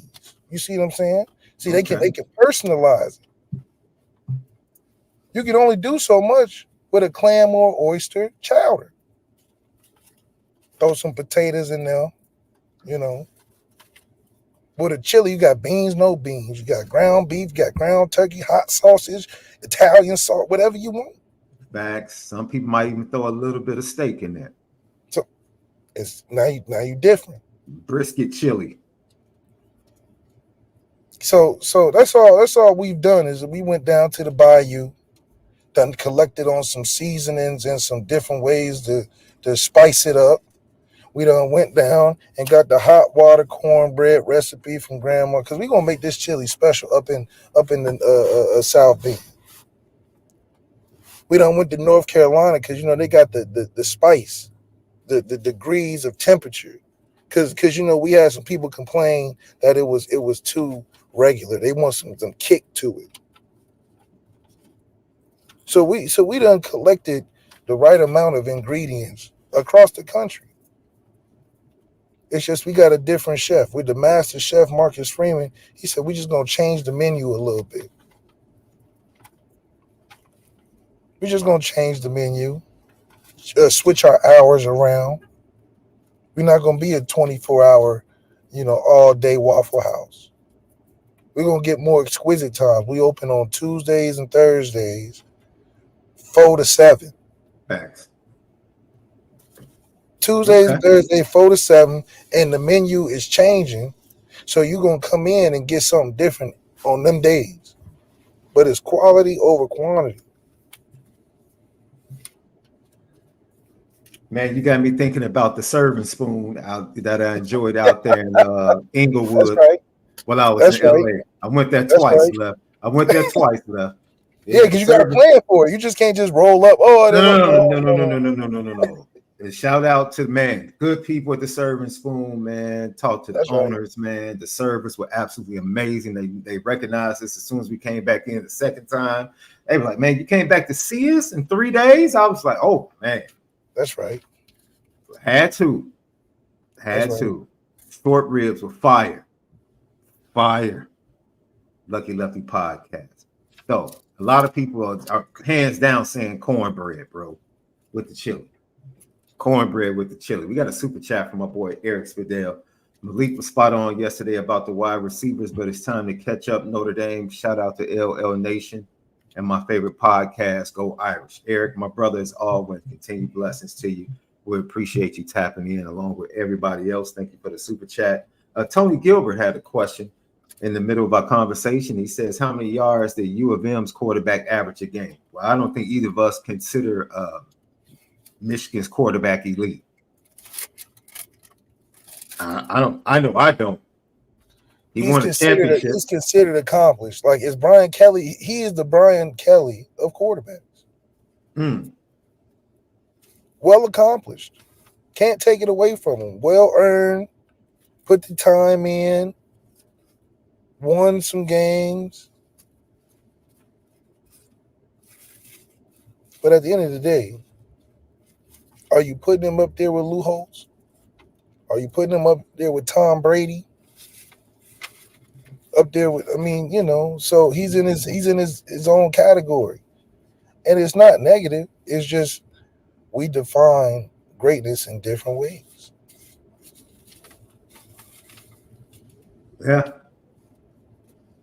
Yeah, I agree with you, man. Is Ian Book the greatest Notre Dame quarterback of all time? No, he's the most accomplished, though. It's not a negative. Yes, dude. You can't debate it. He's definitely can't even debate it. If he goes in any trivia top question about Notre, he definitely would be in there. But if you're asking a football, who are you starting your franchise with out of all the quarterbacks in Notre Dame history? Ian would be in the top 5, but I doubt he'd be the number one undisputed thing. So. Man, Lucky Lefty podcast, bro. So shout out to the Serving Spoon in Inglewood. I would like to throw Harold's Chicken in Los Angeles on the petty train. You're a disgrace to the brand that is Chicago chicken. What? Not it. The menu is ridiculous. I walked into the store. Walked into the restaurant. My wife wanted to order 4 wings, mild sauce, salt, and pepper. And all you offered was 2 wings and a piece of fish on your menu. I walked straight out. I was absolutely disgusted. They have no business bringing the Harold's franchise out to LA if they're going to treat it like that. Okay. That's ridiculous. Okay, wait a minute. It's standard, Left. It's standard. Now, how do you know? Spot, Left? What's the spot? What's the spot and date? When you go back home, what's the spot? You like, I gotta go get this. The broasted chicken spot. Okay, wait. So if the broasted chicken spot came to Chicago and you did not see the combo or meal on the menu that you always order when you go home, what would you say? Something's not right. Something's not right. That's all I'm saying. That's all I'm saying, Left. That's all I'm saying. How are you a chicken spot and you don't have a 4-wing combo? Because okay, maybe they ran out because they were so unpopular. It's not on the menu. How did they run out? You ran out of chicken? And when you tell me a chicken spot ran out of chicken? TikTok is crazy these days. They be giving up people's secret menus and what to get when they go to these places, and that's all they be over ordering them specific, Everybody's looking for the best thing on the menu when they go to spots these days. They don't go and get the things they like. They go and say, what is the thing I've seen on TikTok? Give me that. Overexposure, I'm telling you. Man, look, it's a disgrace. They don't deserve it. When they say Riley Leonard is an athlete, by the way, what does that mean? Like, what degree of athlete are we talking about? Because they making it seem like we just got the most elite, athletic Kyler Murray, Lamar Jackson mixed with a Tom Brady, Peyton Manning combo ever. I'm just saying. I'm not saying the kid is unathletic, but are we saying athletic on what level? Are we saying game changing? You saying on what scale? Is this game changing? Like, if he's in the open field, that's a touchdown, or are we just saying he's gonna get the 4th and 1 where Sam Hartman's not? But we acting like he's changing life at Notre Dame at the quarterback position. 1, he doesn't have to, and 2, what is given that y'all seen? Like, I can understand if we saw a Dylan Gabriel tape where he throwing the ball 500 yards, he running around. Dylan Gabriel, I can see that. Sam Hartman, he's top 5 in yards in all time. But what specifically have we seen that we're like, he's Trevor Lawrence? Or the kid highlight tape is good. But am I not seeing it? That's what it is. Am I not seeing something? He's just a big guy. Anytime I think anytime you see bigger athletes move at a decent rate, it's more impressive, right? It just is. But move where? Are we talking about he's finna have 1,000 yards? Like what are we quantifying as this athletic quarterback we're getting? So are you saying that, the athletic quarterback for you is Mike Vick? No, I'm just saying, is he Josh Allen? Is that what we saying? We got a Josh Allen? Or No, I think he's just a bigger guy, 6'4", that has ups, can dunk, can run pretty decent. Steve Angeli can dunk. That's true, but I think Riley would be viewed by most as a better athlete. Steve Angeli a big kid now. Wait a minute. I agree. 6'3". I'm not disagreeing with you. I'm just saying from a perception standpoint, most people would probably say that Riley Leonard is a better athlete. They wouldn't say that Steve isn't an athlete. They would just consider Riley Leonard a better athlete. Now, better athlete, like what category of athlete is Riley Leonard in then? Because I don't see how Steve is so far off. I mean, that's your opinion, Lev. That's your opinion. Oh my God. And Steve Angeli is not slow as hell, man. Y'all need to relax, bro. Y'all must not know the definition. The definition of slow. I know some slow quarterbacks, bro. Tom Brady is slow as hell. Steve Angeli is not Tom Brady. From Texas A&M, the transfer from LSU, number 14, the tall. I know you're talking about. That's the left-handed kid. Yes, he's slow as hell. I know you're talking about. I mean, dude, just watch Steve Angeli in his first blue and gold game. That touchdown to tie it up, that or win it. He's not slow. Not like that. I mean, he's not. Now, when we talk about athlete at quarterback, I'm thinking of Deuce Knight. That's an athlete. No, see, that's freak. You talk about Mike. That's freak. No. What you're saying is Riley Leonard's not a freak. But that's what they saying we got. And that's all. Am I missing something? That? I didn't see anybody in the chat say that he was. I keep seeing this. He's an athlete. He got this. What degree of athleticism are we talking about? Because we got one that's coming in. Deuce is a freak. Deuce is an absolute freak. I agree with you. I don't think there's anybody else in the quarterback room currently that I would say. So is Riley is an closer to athletic freak. Steve or Deuce in athleticism? Riley is closer to Deuce than Steve is, Left. Come on, man.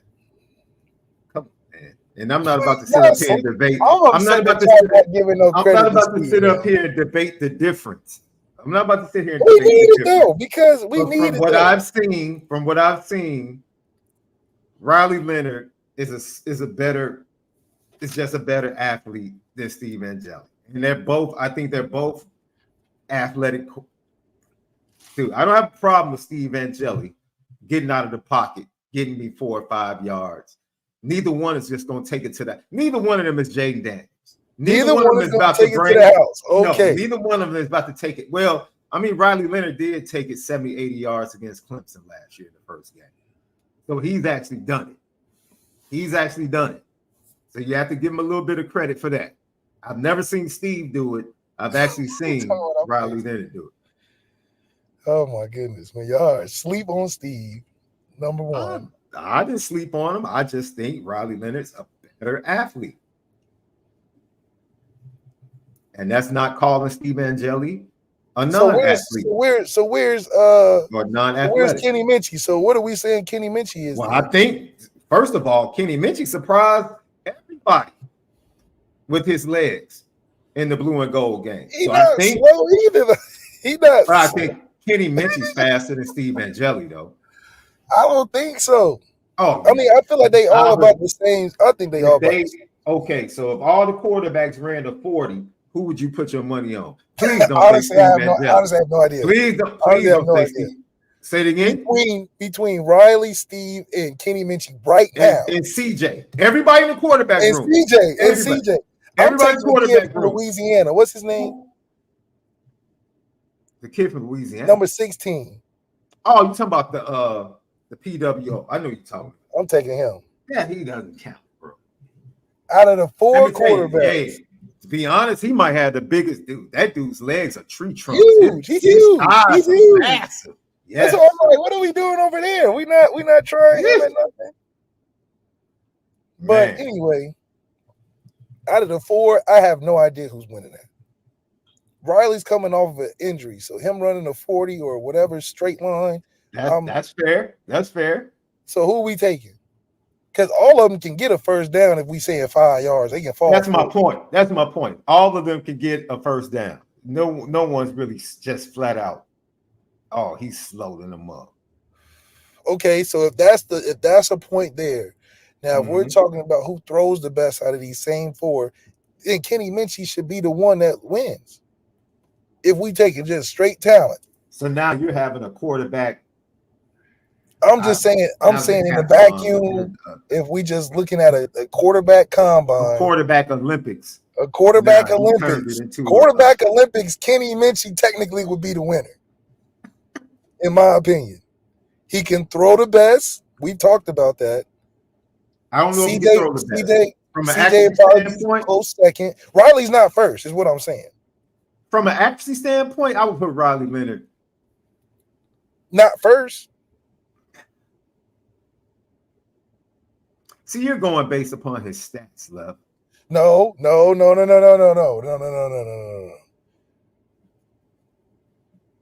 Before Riley Leonard came into Notre Dame, we already knew Kenny Minchie was the best one throwing the football. And CJ was the close second, if not 1A, 1B. Okay. Now, if that's the case, Riley Leonard didn't come in on a Sam Hartman resume throwing the football. Hell, he didn't have better throwing numbers than Ian Book. Bro, at this point, all I care about is we have big athletic quarterbacks in the room. Period. When's the last time you can say that about the entire quarterback room? 2013. 2013. I don't care who wins the 40. If I were a betting man,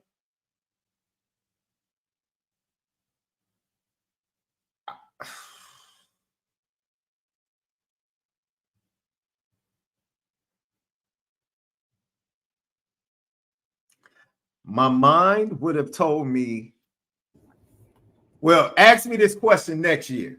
I'll give you the straight up. I'm gonna tell you Deuce. You ask me this question next year this time, it's Deuce without a question. Right. But I'm saying quarterback Olympics right now. But right now, just flat out the touch I would give to Kenny, but Kenny takes CJ's probably more accurate.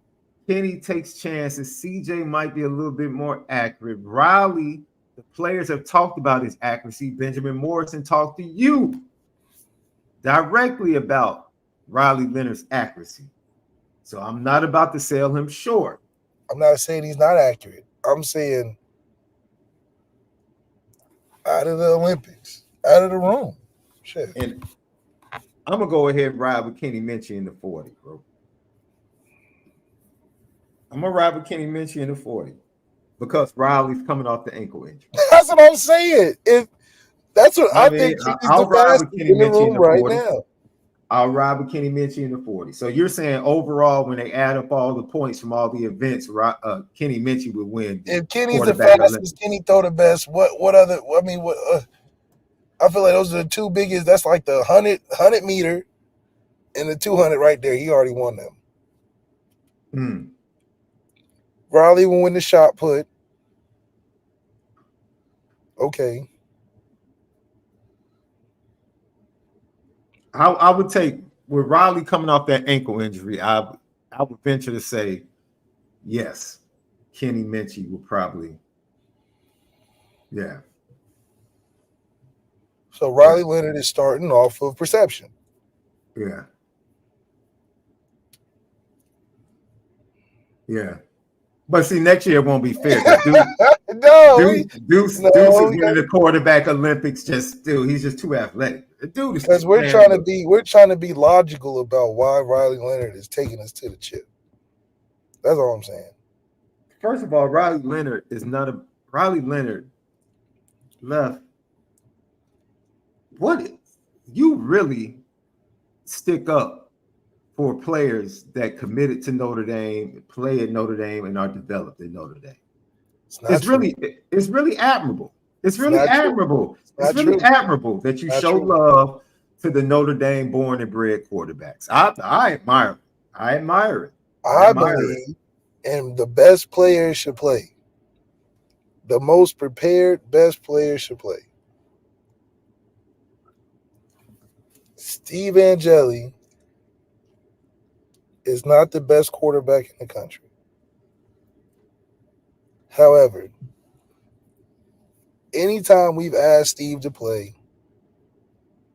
he's played beyond his expectations in the game. That's fair to say. No. That's fair to say. He's outplayed expectations, and the expectations, would it be fair to say the expectations weren't considerably high? Well, he never had a chance. Say it again. He never had a chance. Oh, I'm just saying the expectations weren't high. Okay, now if we're evaluating from his play, he actually played pretty dang good.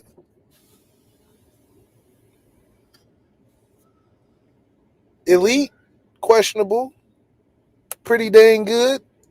Yeah. Team respects it. Shocked some coaches. In my opinion, prepared for the moment. Absolutely. How athletic is he? Enough. How much do we have to depend on him to win us a championship? Not enough. Does he know his role, though? Absolutely. Okay. His greatest strength complements the team better than other guys' greatest strength. Steve's greatest strength is to not hold on to the. I'm just saying. Hey, you are loyal, boy. You are loyal, boy. You are a loyal dude, boy. Clutch Sports, Braun, Notre Dame quarterbacks that were homegrown. You are loyal, my dude. You are loyal. All right, man. I'm just okay. I'm gonna ask you this question. Okay. If you had a studio apartment 500 square feet. That's not enough, but I'll stick with the 500. Go ahead. 650 square feet. How much am I paying? You're paying. This is right out of college. You're paying $1,500. Oh, that's definitely LA. That's definitely LA or New York. 600 square feet. It actually sounds like my daughter's studio apartment, but go ahead. Now you outfitting it, you getting it right. Yeah. Does it make sense to get a 70-inch TV mounted on the wall? Does it fit? I know it's a better TV. I know it got a lot of extra this and that, but is it fit to what your circumstance is? What's the layout of the 650? 600 feet, you ain't working with much. No, what's the layout of the 650? That makes a difference. The layout makes a difference. Now, You're my not TV, putting it, I don't know about you. In your room. Are you going to put it in your room? It's a studio. You said it's a studio, right? Okay. Are you going to put it in your sleeping quarters? It depends on the walls, my brother. It depends on the walls, where the actual window is, where the door to the kitchen. All of that matters, bro. Is there a door to a kitchen? Is it an open 650 or is it a boxed off 650? That's why I said the layout matters. The layout matters. 70-inch TV doesn't make sense to fit on any wall that has. Absolutely. Absolutely. What do you mean? What do you mean? Yes. I can make 70 work in a 650. Could you make 70 work in your daughter's crib right now? That would make sense. Oh, absolutely. Absolutely. I've been there. I know the layout. A 70-footer can definitely. To see, for me, she would prioritize the bed over everything. I'll sleep on the couch. Yeah. I'm fine with a pull-out couch and the 70-inch on the big wall. I'm fine with that. Okay. I'm fine with that. She might not be fine with that. I'm totally fine with that. So can I make it work? Yes. Would I be in the minority? I probably would, Left. I probably would be in the minority. I probably would. So a lot of people would say you don't need anything bigger than a 50. Most people. Yes, I understand that. I understand. I have no problem being in the minority, Left. None. Not on that. None at all. We're talking about fit for a team. Bro, if you downsize me to a 70 Left, I have two 85-inch TVs in my crib right now.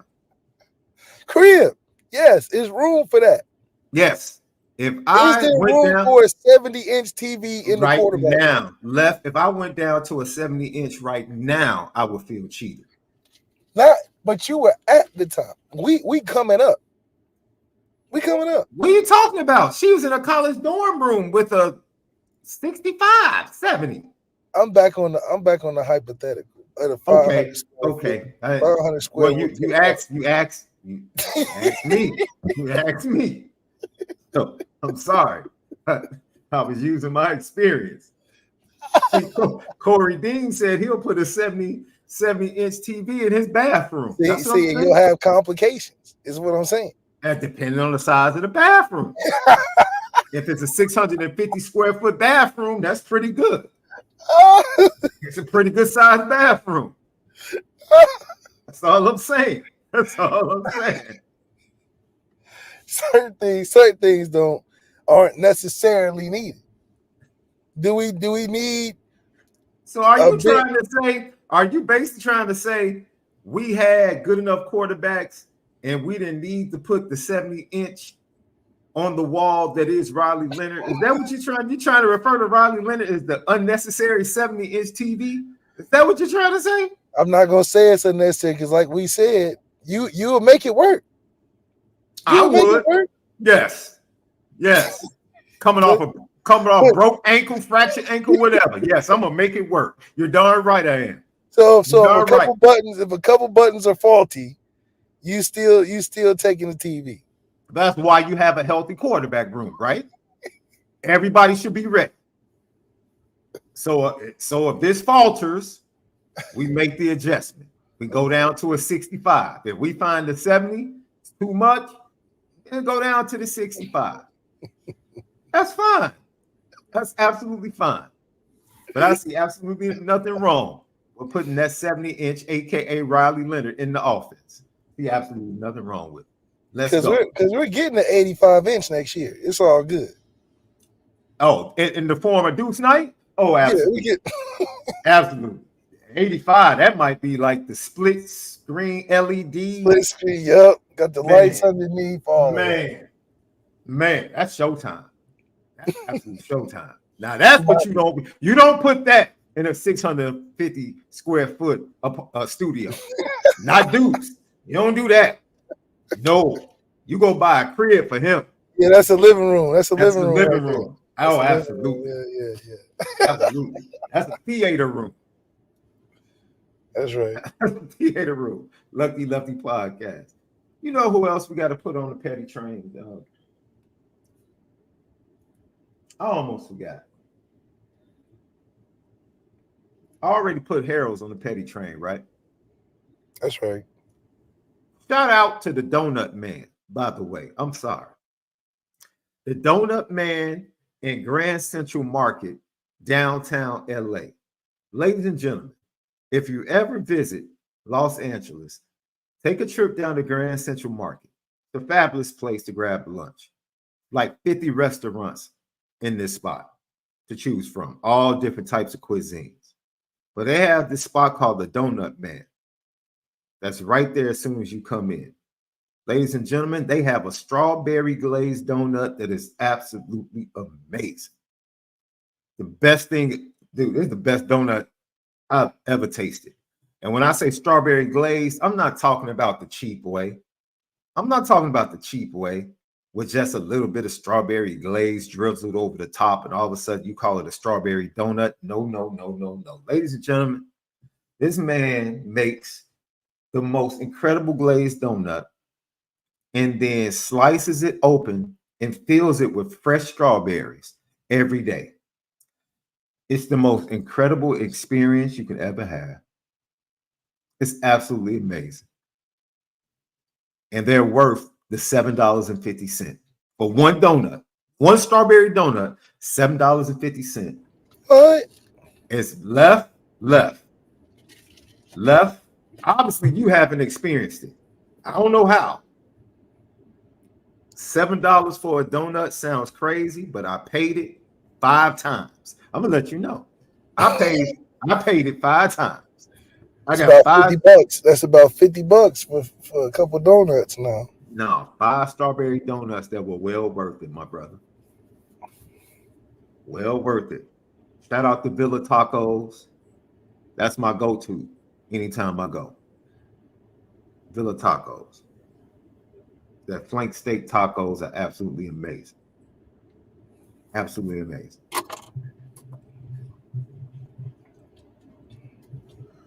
But yeah, other than that, man, I think Notre Dame's offense is in a really good spot. I think the quarterback room is in a really good spot. I think we're going to see a lot of points scored by this offense. And I think there are going to be a lot of exciting big plays. That's right. Yeah. Gino, I have not had. Oh, cronuts, croissants in a donut? Yeah. Yeah, that's years ago. That showed up in Chicago years ago. Yeah. Cronuts are cool. Cronuts are cool.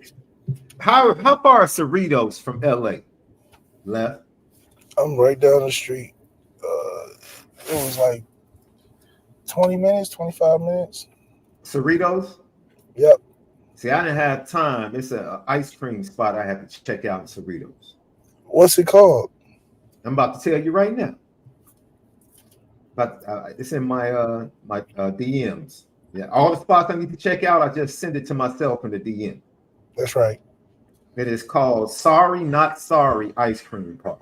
Sorry, not sorry. Sorry, not sorry. Sorry, not sorry. They're located in Vegas and in Cerritos, California. They say they're grass-fed dairy. They might just be saying that. What does that even mean? Man, that cows, they get the milk from, eat properly. That's all they're saying. Interesting. That's all they're saying. But they have a bumbleberry cheesecake ice cream that I have to try. A bumbleberry cheesecake ice cream. Ice cream. I'm gonna send it to you right now, Left. I'm about to send it to you right now. It looks absolutely amazing. Looks absolutely amazing. And they have a carrot cake ice cream. Oh, they don't got regular stuff. No, they have regular stuff. Those are just some of the extra options that they give you to entice you to come. All right, I just sent it to you right now in your DM. Looks absolutely amazing on a waffle cone.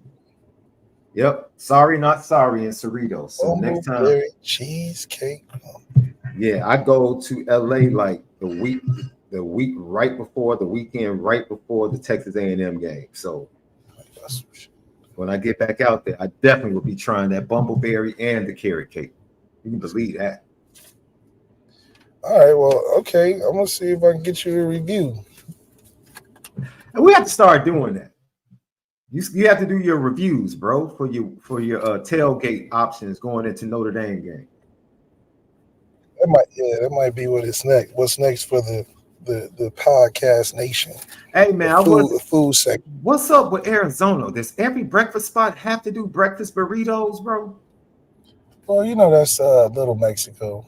So. Yeah, I was trying to order some breakfast when I was stuck in the hotel, and I was like, man, can I get a nice blueberry pancake? That's all I want. They're gonna wrap it in a tortilla for you. No, I don't want that, bro. I didn't want that, man. I just simply wanted some blueberry pancakes with a little turkey sauce. Wait a minute. They didn't say green or red sauce? Say it again. They didn't give you the green or red sauce option? Man, now you're going overboard. Now you're being funny. You're trolling now. I actually had tacos the night before, and they were decent. I've had better tacos in Chicago. Oh, here we go. No, I wasn't. I wouldn't know. I'm not saying Chicago's the best spot for tacos. I'm just saying I've had better spots. Yeah, Chicago got some spots now. I can't lie. But dude. Hey man, I'm gonna be honest with you, man. LA's undefeated when it comes to tacos, bro. San Diego is undefeated. And yes, you're right. San Diego as well. You're absolutely right. San Diego is amazing when it comes to tacos. Absolutely amazing. Oh, I mean, Gino, I was trying to get home, bro. I didn't have time to venture out into the city, go to brunch spots. I was trying to stay as close to the airport as I could and catch a flight. I'll get back to Phoenix, Arizona sometime soon. Definitely. Nah, bro. $7.50. It don't need to come with it. I promise you, it doesn't need to come with anything else. I promise you. And they have a peach one left that they do the same way. They fill it with peach, fresh peaches. The Donut Man, Grand Central Market. Terrence Westbrook said we have to try San Antonio for the Mexican. We probably do. San Antonio's probably in the running. You're a little Tex-Mex. Yeah, I can see that. No, I don't like that Tex-Mex, bro. Just give me authentic. That Tex-Mex, nah. Just give me the authentic. You don't like cojita? You like cojita cheese and all that? Not really. See, that's authentic.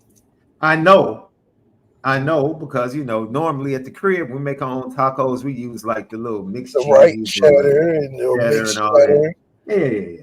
So I would prefer those, but I'm saying I eat it when I go to the authentic spots. See, so you just one of them just try anything type of.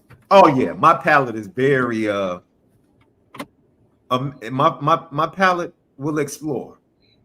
Pause. I think I just had to pause myself. Did that sound right? Let me check myself. But no, I don't mind. I'll let you know immediately if I don't like it. But yeah, that's cool. I'm sorry, Left. You come from a place that doesn't have a lot of cuisine. I'm sorry. I mean, Y'all got like 1 or 2 spots in Ohio? Oh, 1 or 2 spots. That's crazy. Do y'all even have soul food spots in Ohio? We the birthplace of just about anything and everything, man. Here we go. Here we go. Reason why all the MAC schools exist in there. Ohio State is what it is. The Football Hall of Fame. First, professional football team, Dayton Triangles. You got the Wilbur Wright family. The reason why you're able to take these flights to LA is because of Dayton, Ohio. Sean, the bicycle. We had Obama's first inauguration presentation was at UD Arena. We got the opening basketball game every year in Dayton, Ohio. We got the Roger and Zach band. We were just ahead of our time. The Wright-Patterson Air Force Base is the largest Air Force base in the country. So, telling you. Left, I just wanted to know if y'all had soul food spots in Ohio. Dude, you started talking about the Wright brothers, Obama's inauguration, all of this. Bro, I just want to know about the cuisine. That's it. That's all right. That's all right. We got that too. As far as I'm concerned, Riley Leonard can cook for Notre Dame this year.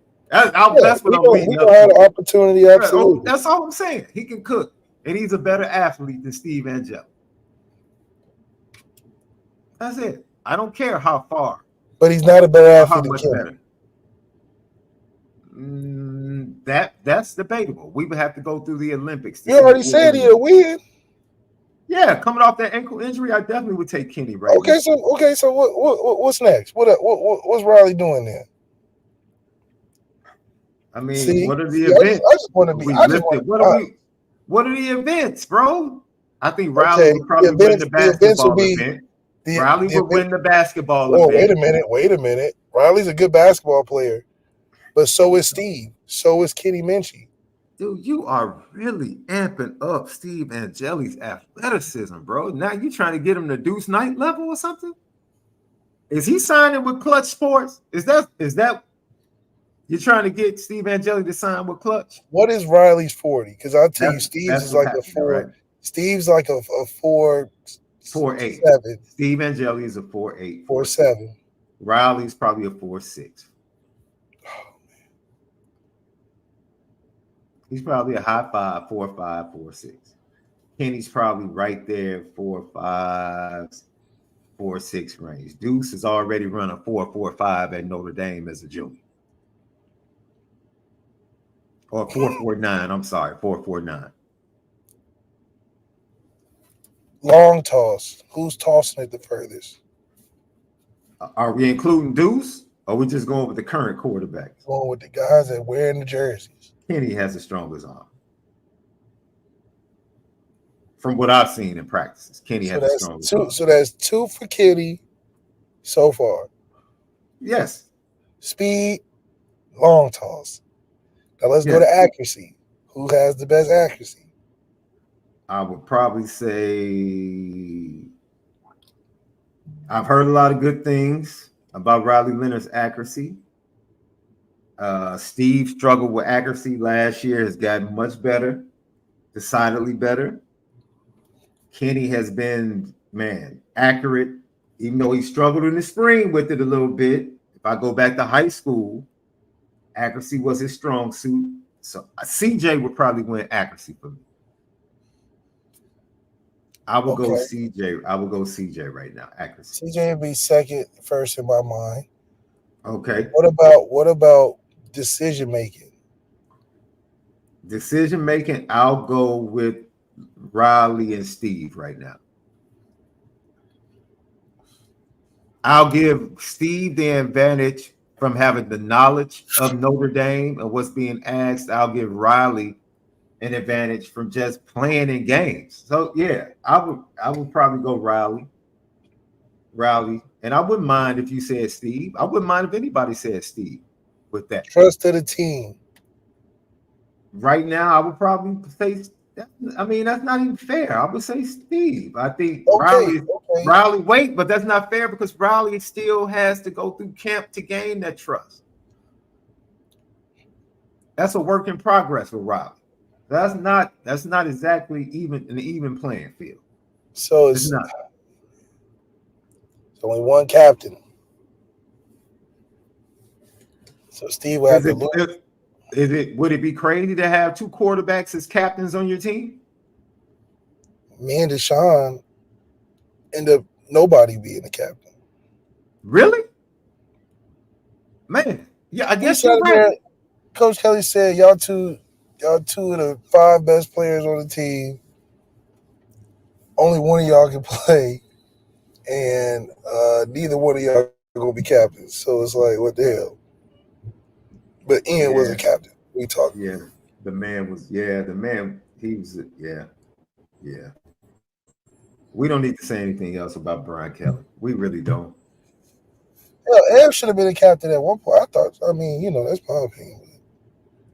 I Okay, thought that what would have helped else? his overall. Clutch factor. I I mean, think Steve has that. no clutch factor left. Come on, man. You are loyal to your Notre Dame boys. You really are. You really are. How can you look at what Riley Leonard has done? I know I'm playing. Okay, Riley Leonard gets the clutch factor, and yes, trust from your teammates at the quarterback definitely would be part of the quarterback Olympics. Just like the Wonderlic test is part of the evaluation at the combine. Yes, trust matters. Well, we'll see. We'll see. It's cool. Yeah, but no, Riley Leonard would definitely get the clutch. What else do you have? You got long toss, you got accuracy, you got foot speed. You want to go vert? Vert. Yeah, because Riley's probably winning the vert. Maybe Kenny challenges him, but I think Riley gets the vert. Well, you want to go shuttle? I would probably take Kenny in the shuttle. Quickness.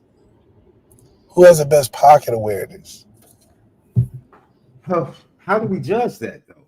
I mean, all right, make pocket awareness part of the quarterback Olympics. Are you just gonna put like some robotic dummies that actually move and kind of like hypothetically, game-winning drive, who you putting in the seat? Right now, game-winning drive, you're putting Riley Leonard in the seat. What are you talking about, Left? Who else are you taking right now? Who just asked to pay you? I mean, you're going to choose Steve or either Kenny because you're loyal to your guys. Because you're loyal to your guys. You're loyal to your guys. I get it. I want the best guy to play. You're loyal to your homegrown. I want the best guy to play, the most prepared person to play. Yes, I'm sure you do. I'm sure you do. I'm just saying you tend to show loyalty to your homegrown guys. That's all I'm pointing out. Steve deserves a chance. But based upon what we just said, Steve won the least amount of events. It was basically Riley and Kenny. Doing your job, Steve. I'm just pointing out, you're the one that just asked for the quarterback Olympics, and all I'm saying is Riley and Kenny won more events than Steve. I'm just pointing out the results. It'll be a good year for Notre Dame quarterbacks. I know that. That's our overall. Yes, that is the overriding point to all of this. We have some pretty good quarterbacks. The backups are better than the previous starters. The floor is 3,500 yards. That's the floor. The freshman is probably better than both previous starters. That's right. Before Sam Hart 2 years ago. So that's how far the quarterback room has come. So that's why I said it's real silly for Notre Dame fans to be divided over the quarterback room. Like, what are we arguing about? Everybody's eating steak. If you want filet mignon, it's in there. You want ribeye, it's in the room. You want porterhouse, it's in the room. You want skirt steak, it's in the room. What are we arguing about? And we got a nice Wagyu Japanese aged on the way. Whatever fits best on a tortilla. He said, whatever fits better on the tortilla. You are the biggest troll. You have similar traits to your boy LeBron James. You all share some similar traits. Man. Indy 9 said, you're reaching, left. Yeah, he's really trying to state a case for his boy. He's loyal. Notre Dame fans, look, man, the man played the position at the school, and he is loyal to the homegrown talent. He's loyal to his boys. Wait a minute. Indy 9 said it's double clutching. It's double dutching in Olympic category for quarterbacks in Notre Dame. What's with all these categories to decide the starter? That's not what we were doing. We were not deciding the starter. We were talking about athleticism and who's the most athletic. That really was the point of the conversation. I don't think, no, because we didn't start the conversation based upon trying to figure out who the starter was. We were having fun with people talking about the athleticism of the quarterbacks in the chat. And actually, I was giving Steve Angeli a little bit more credit. People were trying to say he was Tom Brady slow, and I'm like, nah, he's not that slow. He's not Drew Pine. Well, no, Drew Pine can move. Tyler was definitely athletic. Steve Angeli, I think, can move a little bit better than people give him credit, especially being as big as he is. Hey, guys, have a great weekend. Thanks for the show. We'll get back with you guys. More information. Left will lay out some more information. That was just one page of the notebook. That's one page of the Denbrock notebook that we talked about today. So we'll dig in a little bit deeper. July 31st, man. First practice coming up next Wednesday, which means we'll officially be a month away from showtime down in College Station, where the Notre Dame Fighting Irish will take on the Texas A&M Aggies, led by Coach Mike Elko, former DC at Notre Dame. Man, can't wait. I was trying to be nice, but now my prediction is definitely going to be a 10-point win. Definitely. For Left, SD2 Mics, have a great Friday, but most of all, make sure you continue to spin it different.